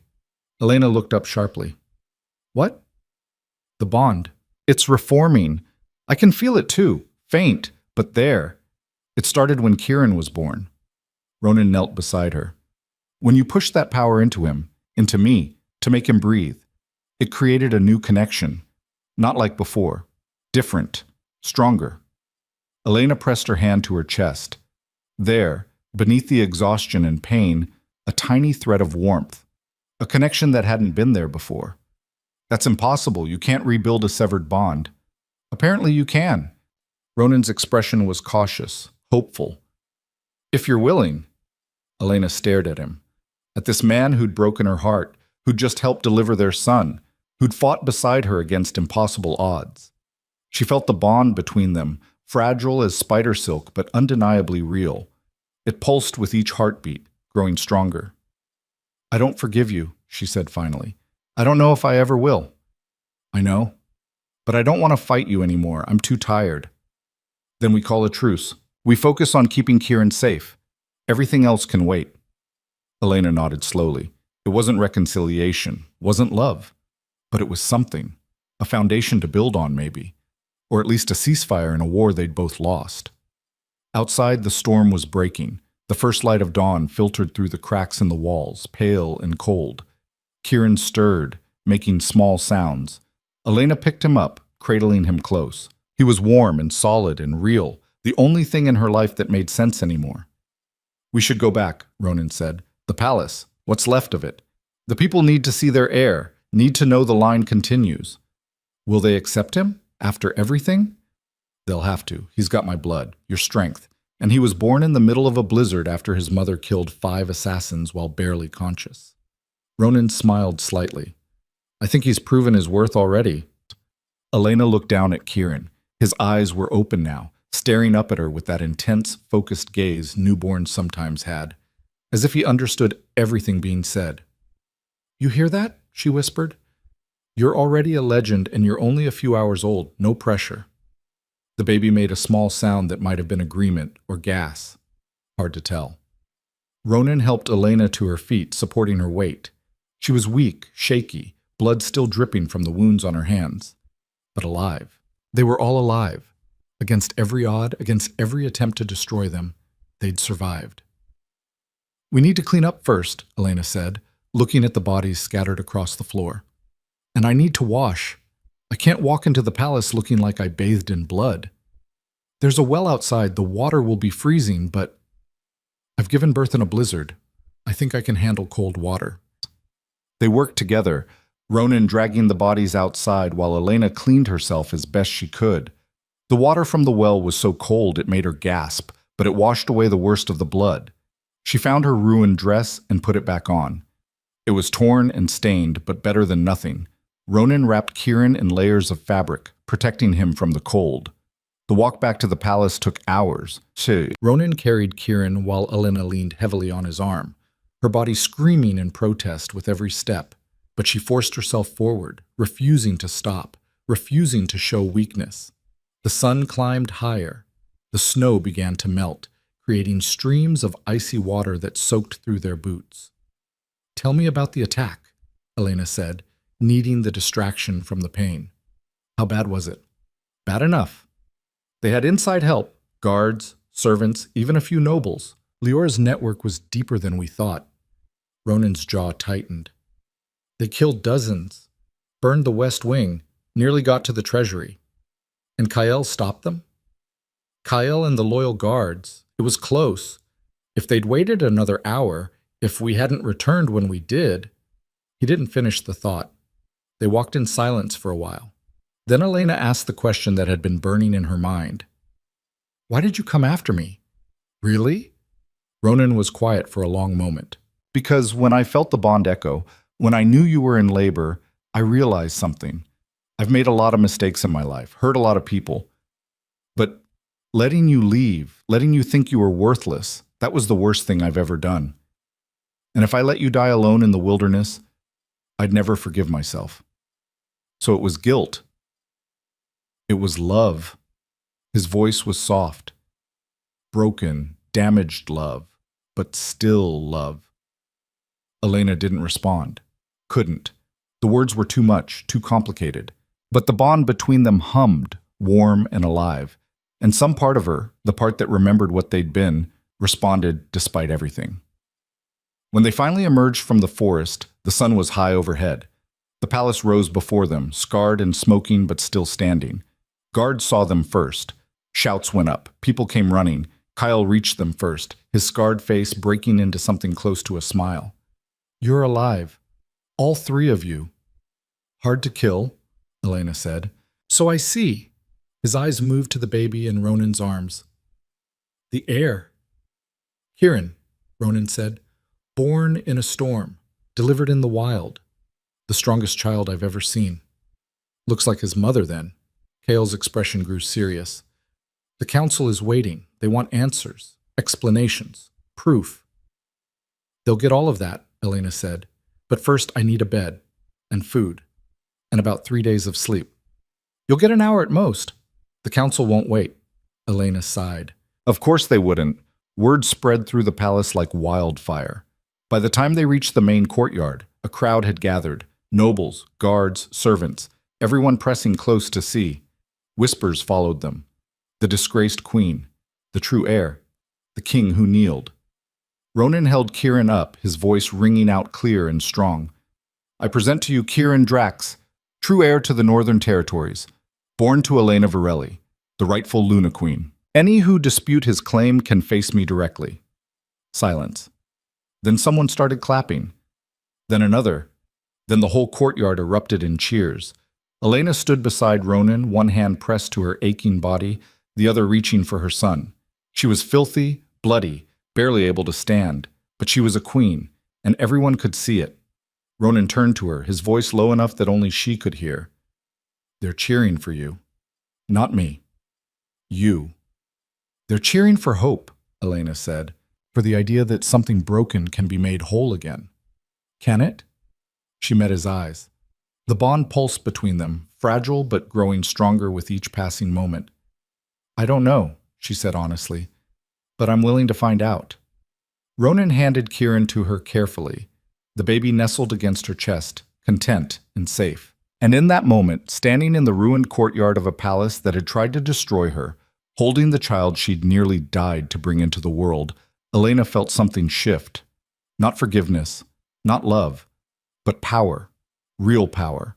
The kind that came from surviving the unsurvivable, from refusing to break when the world demanded it, from standing up and claiming what was hers by right of blood and sacrifice. She looked out at the crowd, at the faces watching her with awe and respect and something close to fear. "I am Elena Varelli," she said, her voice carrying across the courtyard. "Mother of the heir, Luna Queen by right of survival, and I am not going anywhere." The cheers grew louder. Ronan knelt beside her, his head bowed, not in submission, not in surrender, but in acknowledgement.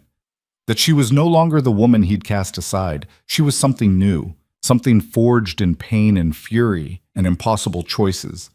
She was the storm they'd tried to erase, and she had just begun to show them what she was capable of.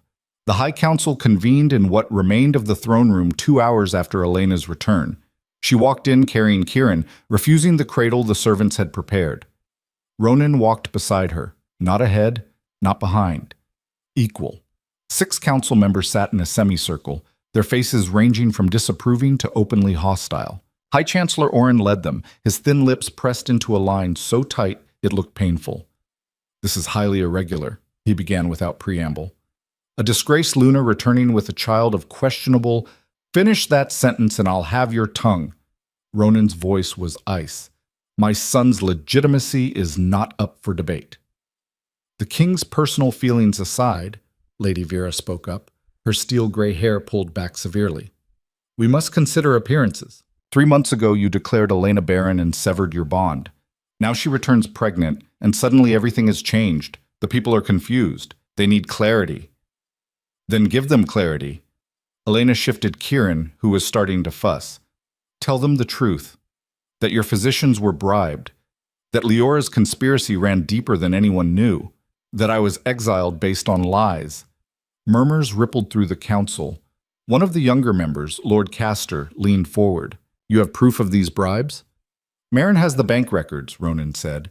"Payments from the Ashford family to the head physician. Enough gold to buy a small estate. The same physician who declared Elena barren is now in custody, awaiting trial. And Leora herself? Orin asked. Dead, Elena said flatly. Along with her mercenaries. They attacked us at the old fortress. None survived. The room went silent. Several council members exchanged glances. You killed her, Orin said slowly. The woman who was, until yesterday, recognized as Luna Queen. The woman who tried to murder my infant son. Elena's eyes flashed gold. Yes, I killed her, and I'd do it again. This is exactly what concerns us. Orin stood, his robes rustling. You return with power we don't understand, making demands, killing rivals. How do we know you're not the threat? How do we know this child is even the king's? The bond flared between Elena and Ronan, sudden and violent. Power surged through the room, making the torches flicker, sending papers flying. When it settled, Elena was standing, her free hand extended toward Orin. Golden energy crackled around her fingers. Question my son's parentage again, she said softly, and you'll learn exactly what kind of threat I am. Orin stumbled backward, his face pale. Elena. Ronan's hand on her shoulder, warm and grounding. He's not worth it. She let the power fade, but kept her eyes locked on Orin. The bond is reforming. Anyone with half a brain can feel it.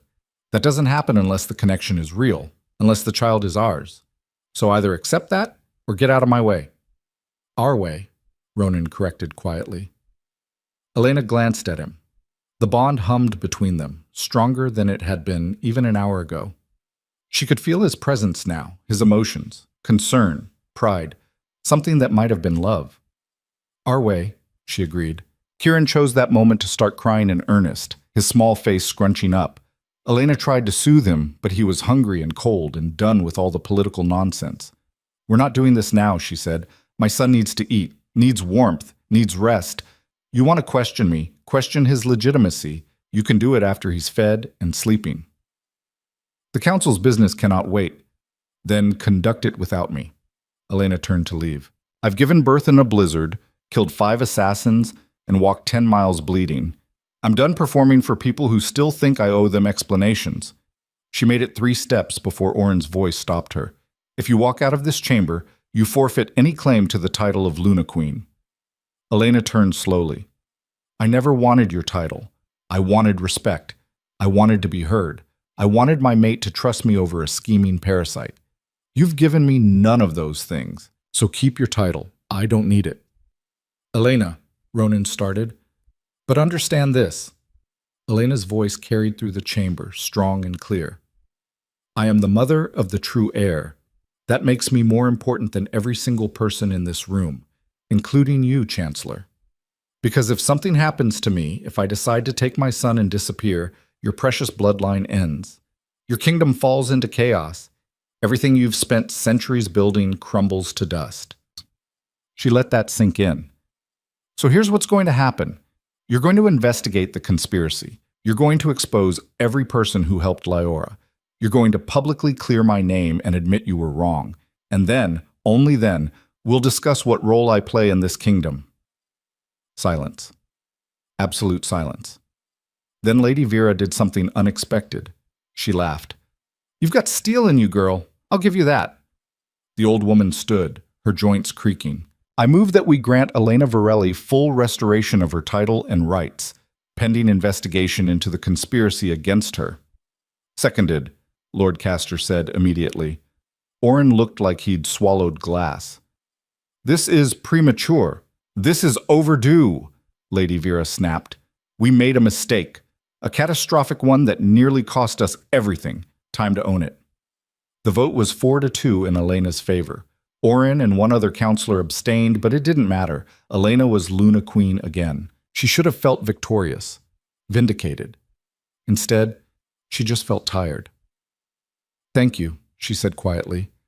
Now if you'll excuse me, my son is starving. This time, no one stopped her. Ronan followed her out, closing the chamber doors behind them. In the corridor, away from watching eyes, his shoulders sagged.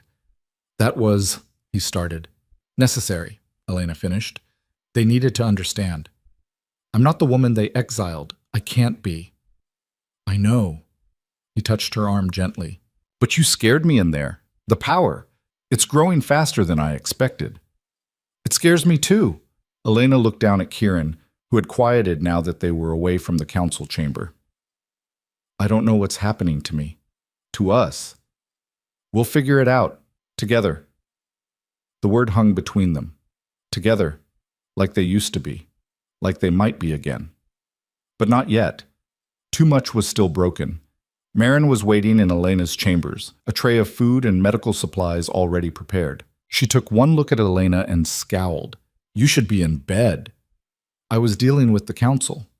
The council can wait. You're bleeding through your dress. Marin pointed at the spreading stain. Sit. Now. Elena obeyed, too exhausted to argue. Ronan took Kieran while Marin examined her. You tore badly during delivery, the healer said, her hands gentle but firm. And you've been walking around for hours instead of resting. You're lucky you haven't hemorrhaged. I had things to do. Well, now you're going to lie still while I stitch you up. This is going to hurt. It did. Elena bit down on a leather strap while Marin worked, sweat beading on her forehead. Ronan sat across the room with Kieran, deliberately looking away to give her privacy. When it was done, Marin wrapped her in clean bandages and handed her a cup of something that smelled vile. Drink. It'll help with the pain and speed healing. Elena drank. It tasted worse than it smelled. Now sleep, Marin ordered. At least 12 hours. No arguments. What about Kieran? I'll watch him, Ronan said. I can handle a few hours. Elena wanted to protest, wanted to keep her son close, but her body was shutting down, exhaustion pulling her under like a riptide. Wake me if he needs me, she mumbled, already drifting. I will. She fell asleep to the sound of Kieran's soft breathing and the crackle of the fire. For the first time in months, she felt safe. She woke to screaming. Not Kieran. Someone else. Multiple voices raised in alarm. Elena bolted upright, ignoring the pain that shot through her body. The room was dark. The fire had burned down to embers. Ronan was gone. Kieran was gone. Panic clawed at her throat. She grabbed the nearest weapon, a candlestick, and stumbled toward the door. The corridor outside was chaos. Guards running, servants crying, smoke billowing from somewhere below. What's happening? Elena grabbed a passing guard. Attack, my lady. The east gates. They're inside the palace. Who? We don't know. They're not wearing colors, not identifying themselves. They're just killing everyone they find. Leora's allies. Had to be. One last desperate attempt to destroy the bloodline. Where's the king? Where's my son? The nursery, last I saw. But that was 10 minutes ago. Elena didn't wait to hear more. She ran. Her body screamed in protest. Blood soaked through her bandages. She didn't care. The nursery was in the south tower, 3 floors up. Elena took the stairs 2 at a time, her wolf lending her strength she shouldn't have.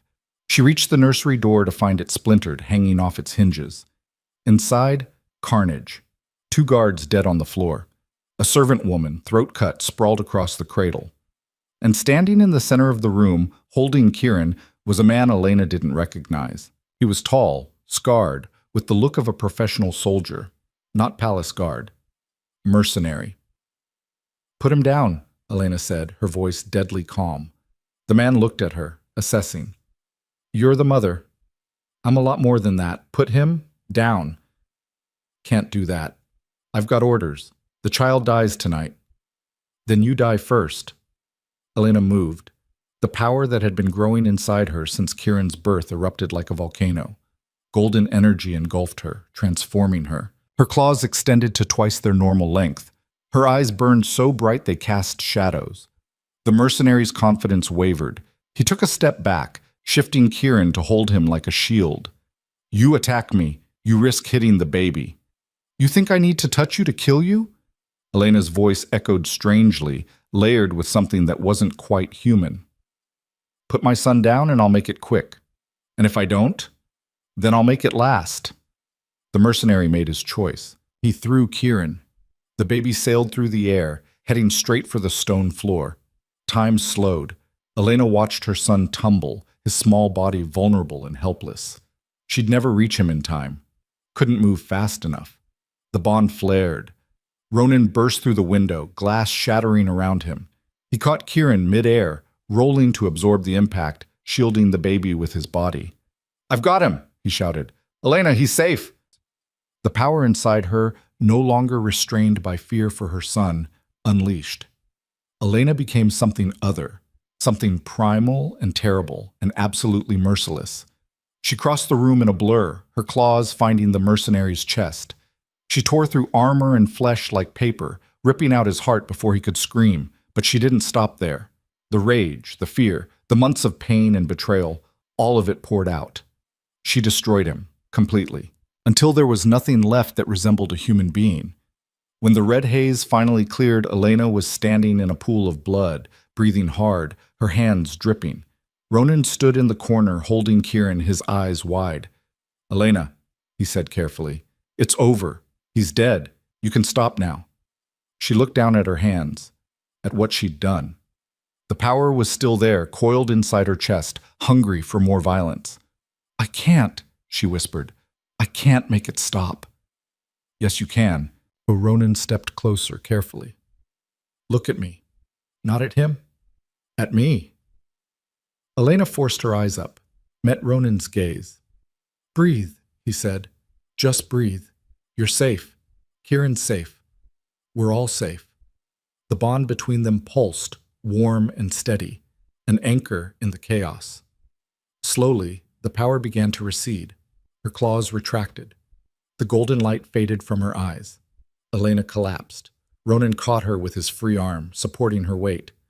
"I've got you, both of you." "Is he okay?" Elena's voice was hoarse. "Kieran, is he—" "He's fine. Didn't even cry when I caught him. Tough kid." Elena started laughing, then crying, then both at once, her body shaking with the release of adrenaline and terror and relief. Guards arrived, flooding the room. Kyle took charge immediately, ordering some to secure the tower, others to hunt down any remaining attackers. "How many?" Ronan asked. "A dozen, maybe more." They hit 3 locations simultaneously: the nursery, your chambers, and the council hall. Kale's expression was grim. This was coordinated, professional. "Leora's contingency plan," Elena said, "in case she failed." "Well, it failed too." Ronan looked at the remains of the mercenary. "Thanks to you." Elena didn't feel victorious, just exhausted, and scared of what she was becoming. Marin arrived, took one look at Elena, and started cursing. "You tore every stitch. You're bleeding everywhere, and you—" She pointed at Ronan. "You jumped through a window 3 stories up. Are you trying to kill yourselves?" "We were trying to save our son," Ronan said. "Well, you succeeded. Now let me patch you both up before you bleed out." The next hours were a blur of medical care, interrogations, and damage control. 8 attackers dead, 3 captured, dozens of palace staff wounded. But the royal family, all 3 of them, were alive. By dawn, the palace was secured. The surviving attackers confessed under questioning, revealing the scope of the conspiracy. Leora had planned for everything, including her own death. She'd set up contingencies, backup plans, sleeper agents scattered throughout the kingdom. It would take months to root them all out. "We can't stay here," Elena said. She was lying in bed, freshly bandaged, with Kieran sleeping on her chest. "Not while there are still people out there who want him dead." "Where would we go?" Ronan asked. He was sitting in a chair by the bed, his own wounds bandaged. "I don't know, somewhere remote. Somewhere we can fortify. Somewhere we can raise him until he's strong enough to defend himself." "He's 3 days old. Alpha children grow fast, you said so yourself." Elena stroked Kieran's soft hair. "In a few years, he'll be able to shift, to fight, to protect himself. But until then, we need to disappear." Ronan was quiet for a long time. Then, "There's a fortress in the northern mountains, ancient, built during the border wars. It's been abandoned for decades, but the bones are solid, defensible." "How far?" "A week's journey, maybe less if we push." "Then that's where we go." Elena looked up at him. "All of us. Together." The word hung between them again. Together. "The council will protest," Ronan warned. "The council can handle the kingdom. They've been doing it for centuries. Elena's voice was firm. Our priority is Kieran. Everything else comes second. When do we leave? As soon as I can walk without bleeding. It took 5 days. 5 days of healing, planning, and saying goodbye to a life that had never quite fit anyway. Elena stood in the throne room one last time, looking at the seat she'd fought so hard to reclaim. The Luna Queen's throne, smaller than the king's but no less powerful. Lady Vera approached, her cane tapping on the stone floor. "You're really going," the old woman said. "We have to." "I understand. Doesn't mean I like it." Vera settled onto a bench with a sigh.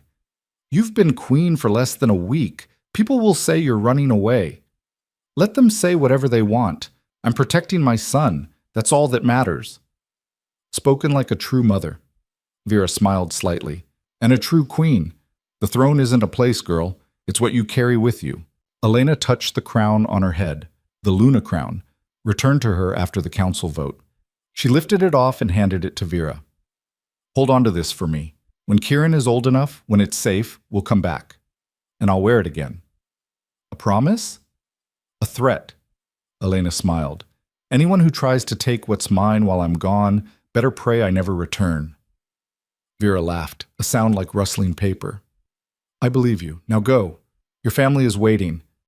Elena found Ronan and Kieran in the courtyard. A small group was going with them. Kale, Marin, a handful of trusted guards. Enough to defend the fortress, not so many they'd draw attention. The journey north was hard, but uneventful. They traveled through forests and over mountains, always moving, never staying in one place long enough to be tracked. Kieran thrived. He was growing impossibly fast, his eyes bright and alert, already responding to his parents' voices. The bond between Elena and Ronan grew stronger with each passing day, fed by shared purpose and the love they both had for their son. It wasn't perfect. There were arguments, moments of tension when old wounds reopened, times when Elena woke from nightmares of being cast aside, and Ronan had to talk her down from running. But they were trying, both of them. And slowly, painfully, something new was being built. The fortress appeared on the 10th day, perched on a mountainside like an eagle's nest. It was exactly as Ronan had described. Ancient, crumbling, but solid. "Home," he said. Elena looked at the stone walls, at the sweeping view of mountains and valleys stretching endlessly. Remote, defensible, safe. "Home," she agreed. They spent the next weeks making the fortress livable, clearing rubble, repairing walls, setting up defenses. It was hard work, but good work, work that had purpose. Kieran celebrated his first month of life in a fortress that had stood for centuries, surrounded by people who would die to protect him. Elena sat on the battlements at sunset, watching her son play with wooden blocks Kael had carved. He was already sitting up on his own, babbling in a language only he understood. Ronan joined her, settling beside her on the stone. "Happy?" he asked. Elena considered the question.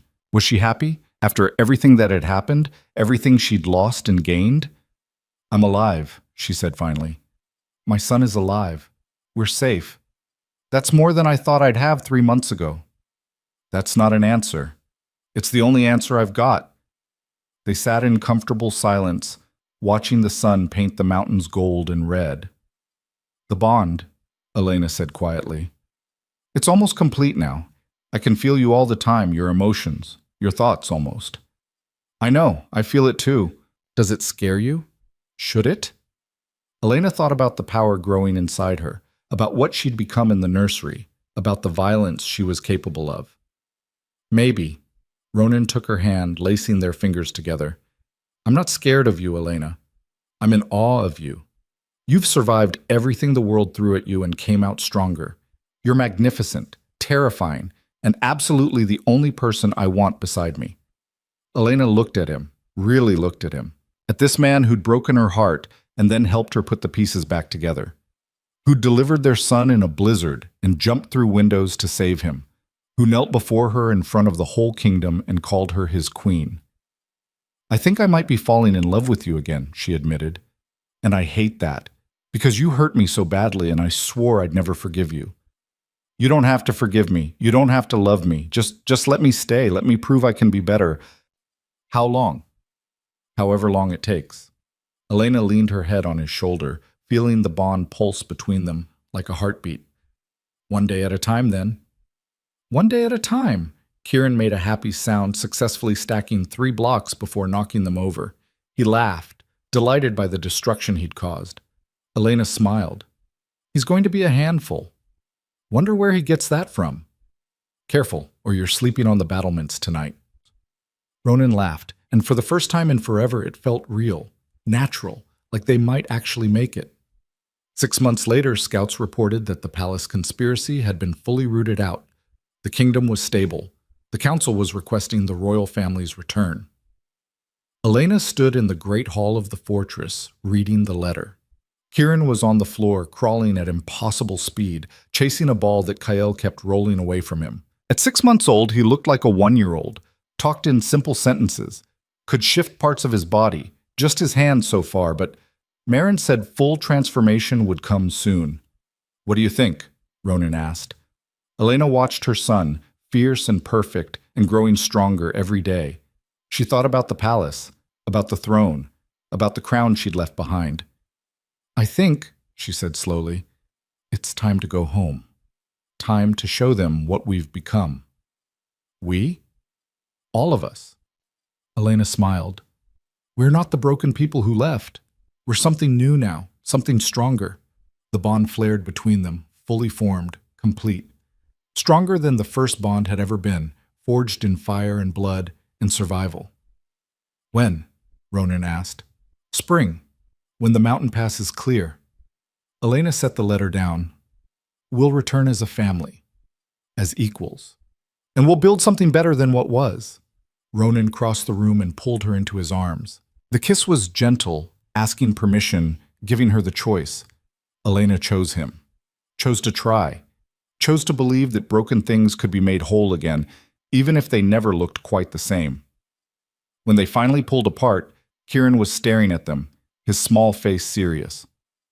Mama, he said clearly. Papa, his first real words. Elena laughed, scooping him up. Yes, baby, Mama and Papa, we're all here. Home, Kieran said, looking around the fortress. Yes, this is home, for now. She looked at Ronan over their son's head. But soon we'll have another home, a bigger one, where you'll learn to be a king. King, Kieran repeated, testing the word. That's right, you're going to be a king, the best king the Northern Territories have ever seen. Elena pressed a kiss to his forehead. And your mother is going to make sure the world knows better than to ever underestimate you. Spring came with flowers and melting snow and the promise of new beginnings. The journey back to the palace took 2 weeks. Word of their return spread like wildfire. By the time they reached the outer territories, crowds had gathered to see them. The queen who'd risen from the dead, the king who'd learned humility, the heir who'd survived impossible odds. They rode into the palace courtyard on a bright morning in early spring. The damage from Lior's attack had been repaired. New banners flew from the towers.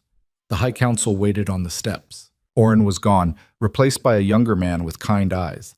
Lady Vera stood at the center, leaning on her cane, smiling. Elena dismounted, lifting Kieran down. He stood on his own feet now, holding her hand, his eyes wide as he took in the palace. Welcome home, Your Majesty, Vera said. Elena looked at the throne room visible through the open doors. At the 2 thrones sitting side by side, king and queen, equal in power and authority. She thought about the woman who'd stood in the shadows 300 days ago, watching another woman steal her crown. That woman was gone, dead and buried in the snow.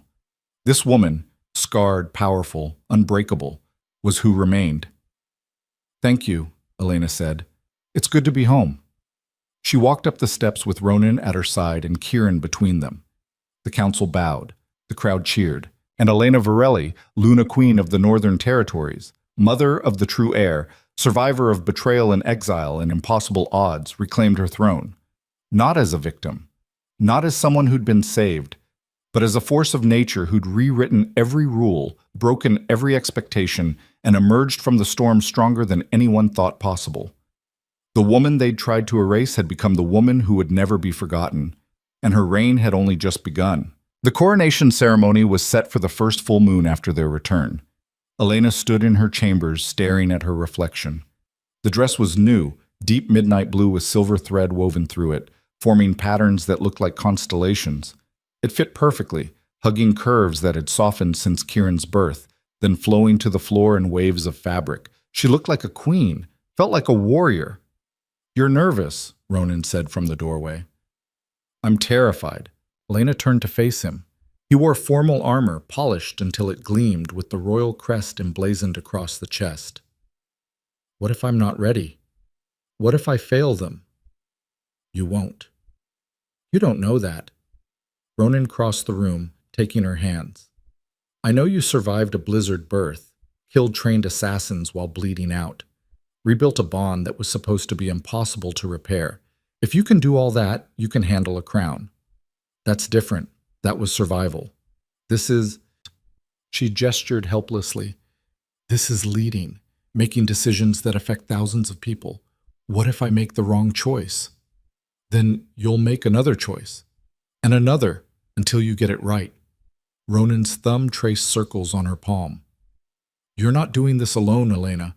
We're partners now, equals. Your mistakes are my mistakes. Your victories are mine." A knock at the door interrupted them. Marin entered, carrying Kieran. The baby, not really a baby anymore, more like a toddler despite being barely 7 months old, was dressed in miniature formal wear that made him look absurdly serious. "Someone wants his mother," Marin said, handing him over. Kieran wrapped his arms around Elena's neck, burying his face against her shoulder. "Loud," he mumbled. "Too many people." "I know, sweetheart, but we have to do this. It's important." "Why?" Elena thought about how to explain monarchy to a 7-month-old with the vocabulary of a 3-year-old. Because the people need to know who's going to protect them, who's going to make sure they're safe and fed and treated fairly. "You," Kieran said simply. "You protect everyone." Something in Elena's chest cracked open. "I'm going to try." "You will." Kieran pulled back to look at her with those serious gold eyes.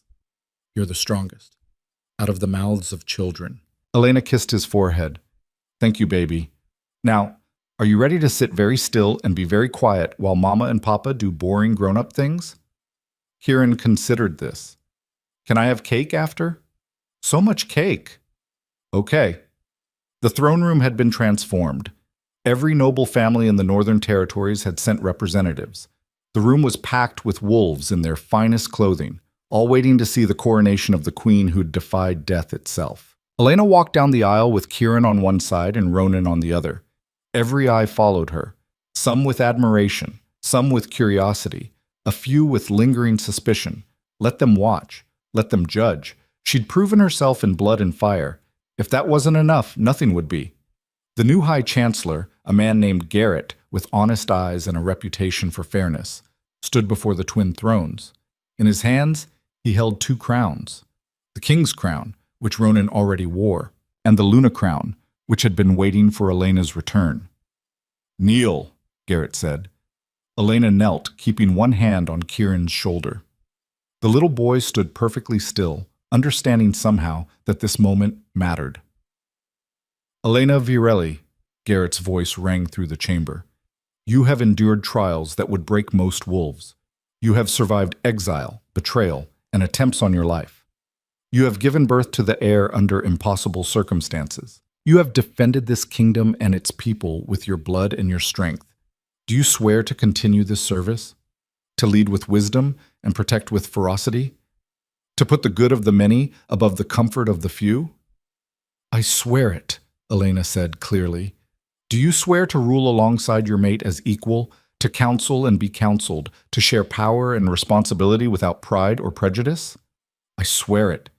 "Then by the authority vested in me by the High Council and the will of the Northern Territories, I crown you Luna Queen. May your reign be long and your justice swift." The crown settled onto her head. It was heavier than she remembered, colder, but it fit. Elena stood. The room erupted in cheers. Ronan took her hand, pulling her toward him. The kiss was brief, appropriate for public viewing, but the bond flared between them, warm and electric. "My queen," he murmured. "My king," she replied.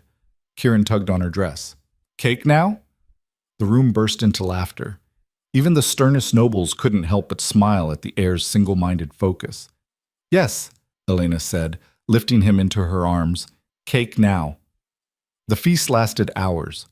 Elena moved through the crowd, accepting congratulations, fielding questions, making small talk with nobles she'd once considered friends, and others she'd never trusted. Lady Vera pulled her aside at one point, her weathered face thoughtful. You've changed, the old woman said, grown harder, sharper. I had to. I know. But don't lose the softness entirely. A queen needs both. Vera glanced at Kieran, who was systematically demolishing a piece of cake 3 times the size of his head. He'll need to see both sides of you, the warrior and the mother, the judge and the nurturer. I'll try. That's all any of us can do. Vera patted her arm. You're going to be magnificent. Terrifying, certainly, but magnificent. As the night wore on, Elena found herself standing on a balcony, looking out over the kingdom. Lights twinkled in the distance, homes, taverns, lives being lived in relative peace. This was what she'd fought for, what she'd nearly died for. The chance to make this place better, safer, more just. Ronan joined her, sliding an arm around her waist. Kieran's asleep, passed out in a pile of frosting. Kale's watching him. He earned it. Sat still for almost 20 minutes. Elena leaned into Ronan's warmth. That's a record. Takes after his mother, stubborn as hell. Watch it, or you're sleeping in the stables. Ronan laughed, pressing a kiss to her temple. I love you, and in case I haven't said it enough. Elena turned to face him.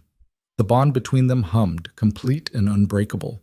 She could feel his sincerity, his devotion, his regret for the past and hope for the future. I love you too, she said. Even though you're an idiot who believed a scheming liar over your own mate. I'll spend the rest of my life making up for that. Good. It's going to take at least that long. They stood together in the moonlight, king and queen, mates and partners, watching over a kingdom that had tried to destroy them and failed. Elena touched the crown on her head, feeling its weight, its responsibility. She'd been cast aside as worthless, hunted as inconvenient, targeted for death. And she'd survived it all. More than survived. She'd conquered, had taken every attempt to break her and used it to forge herself into something unbreakable. The world had tried to erase Elena Virelli. Instead, she'd rewritten everything. And this kingdom, this crown, this family, was only the beginning.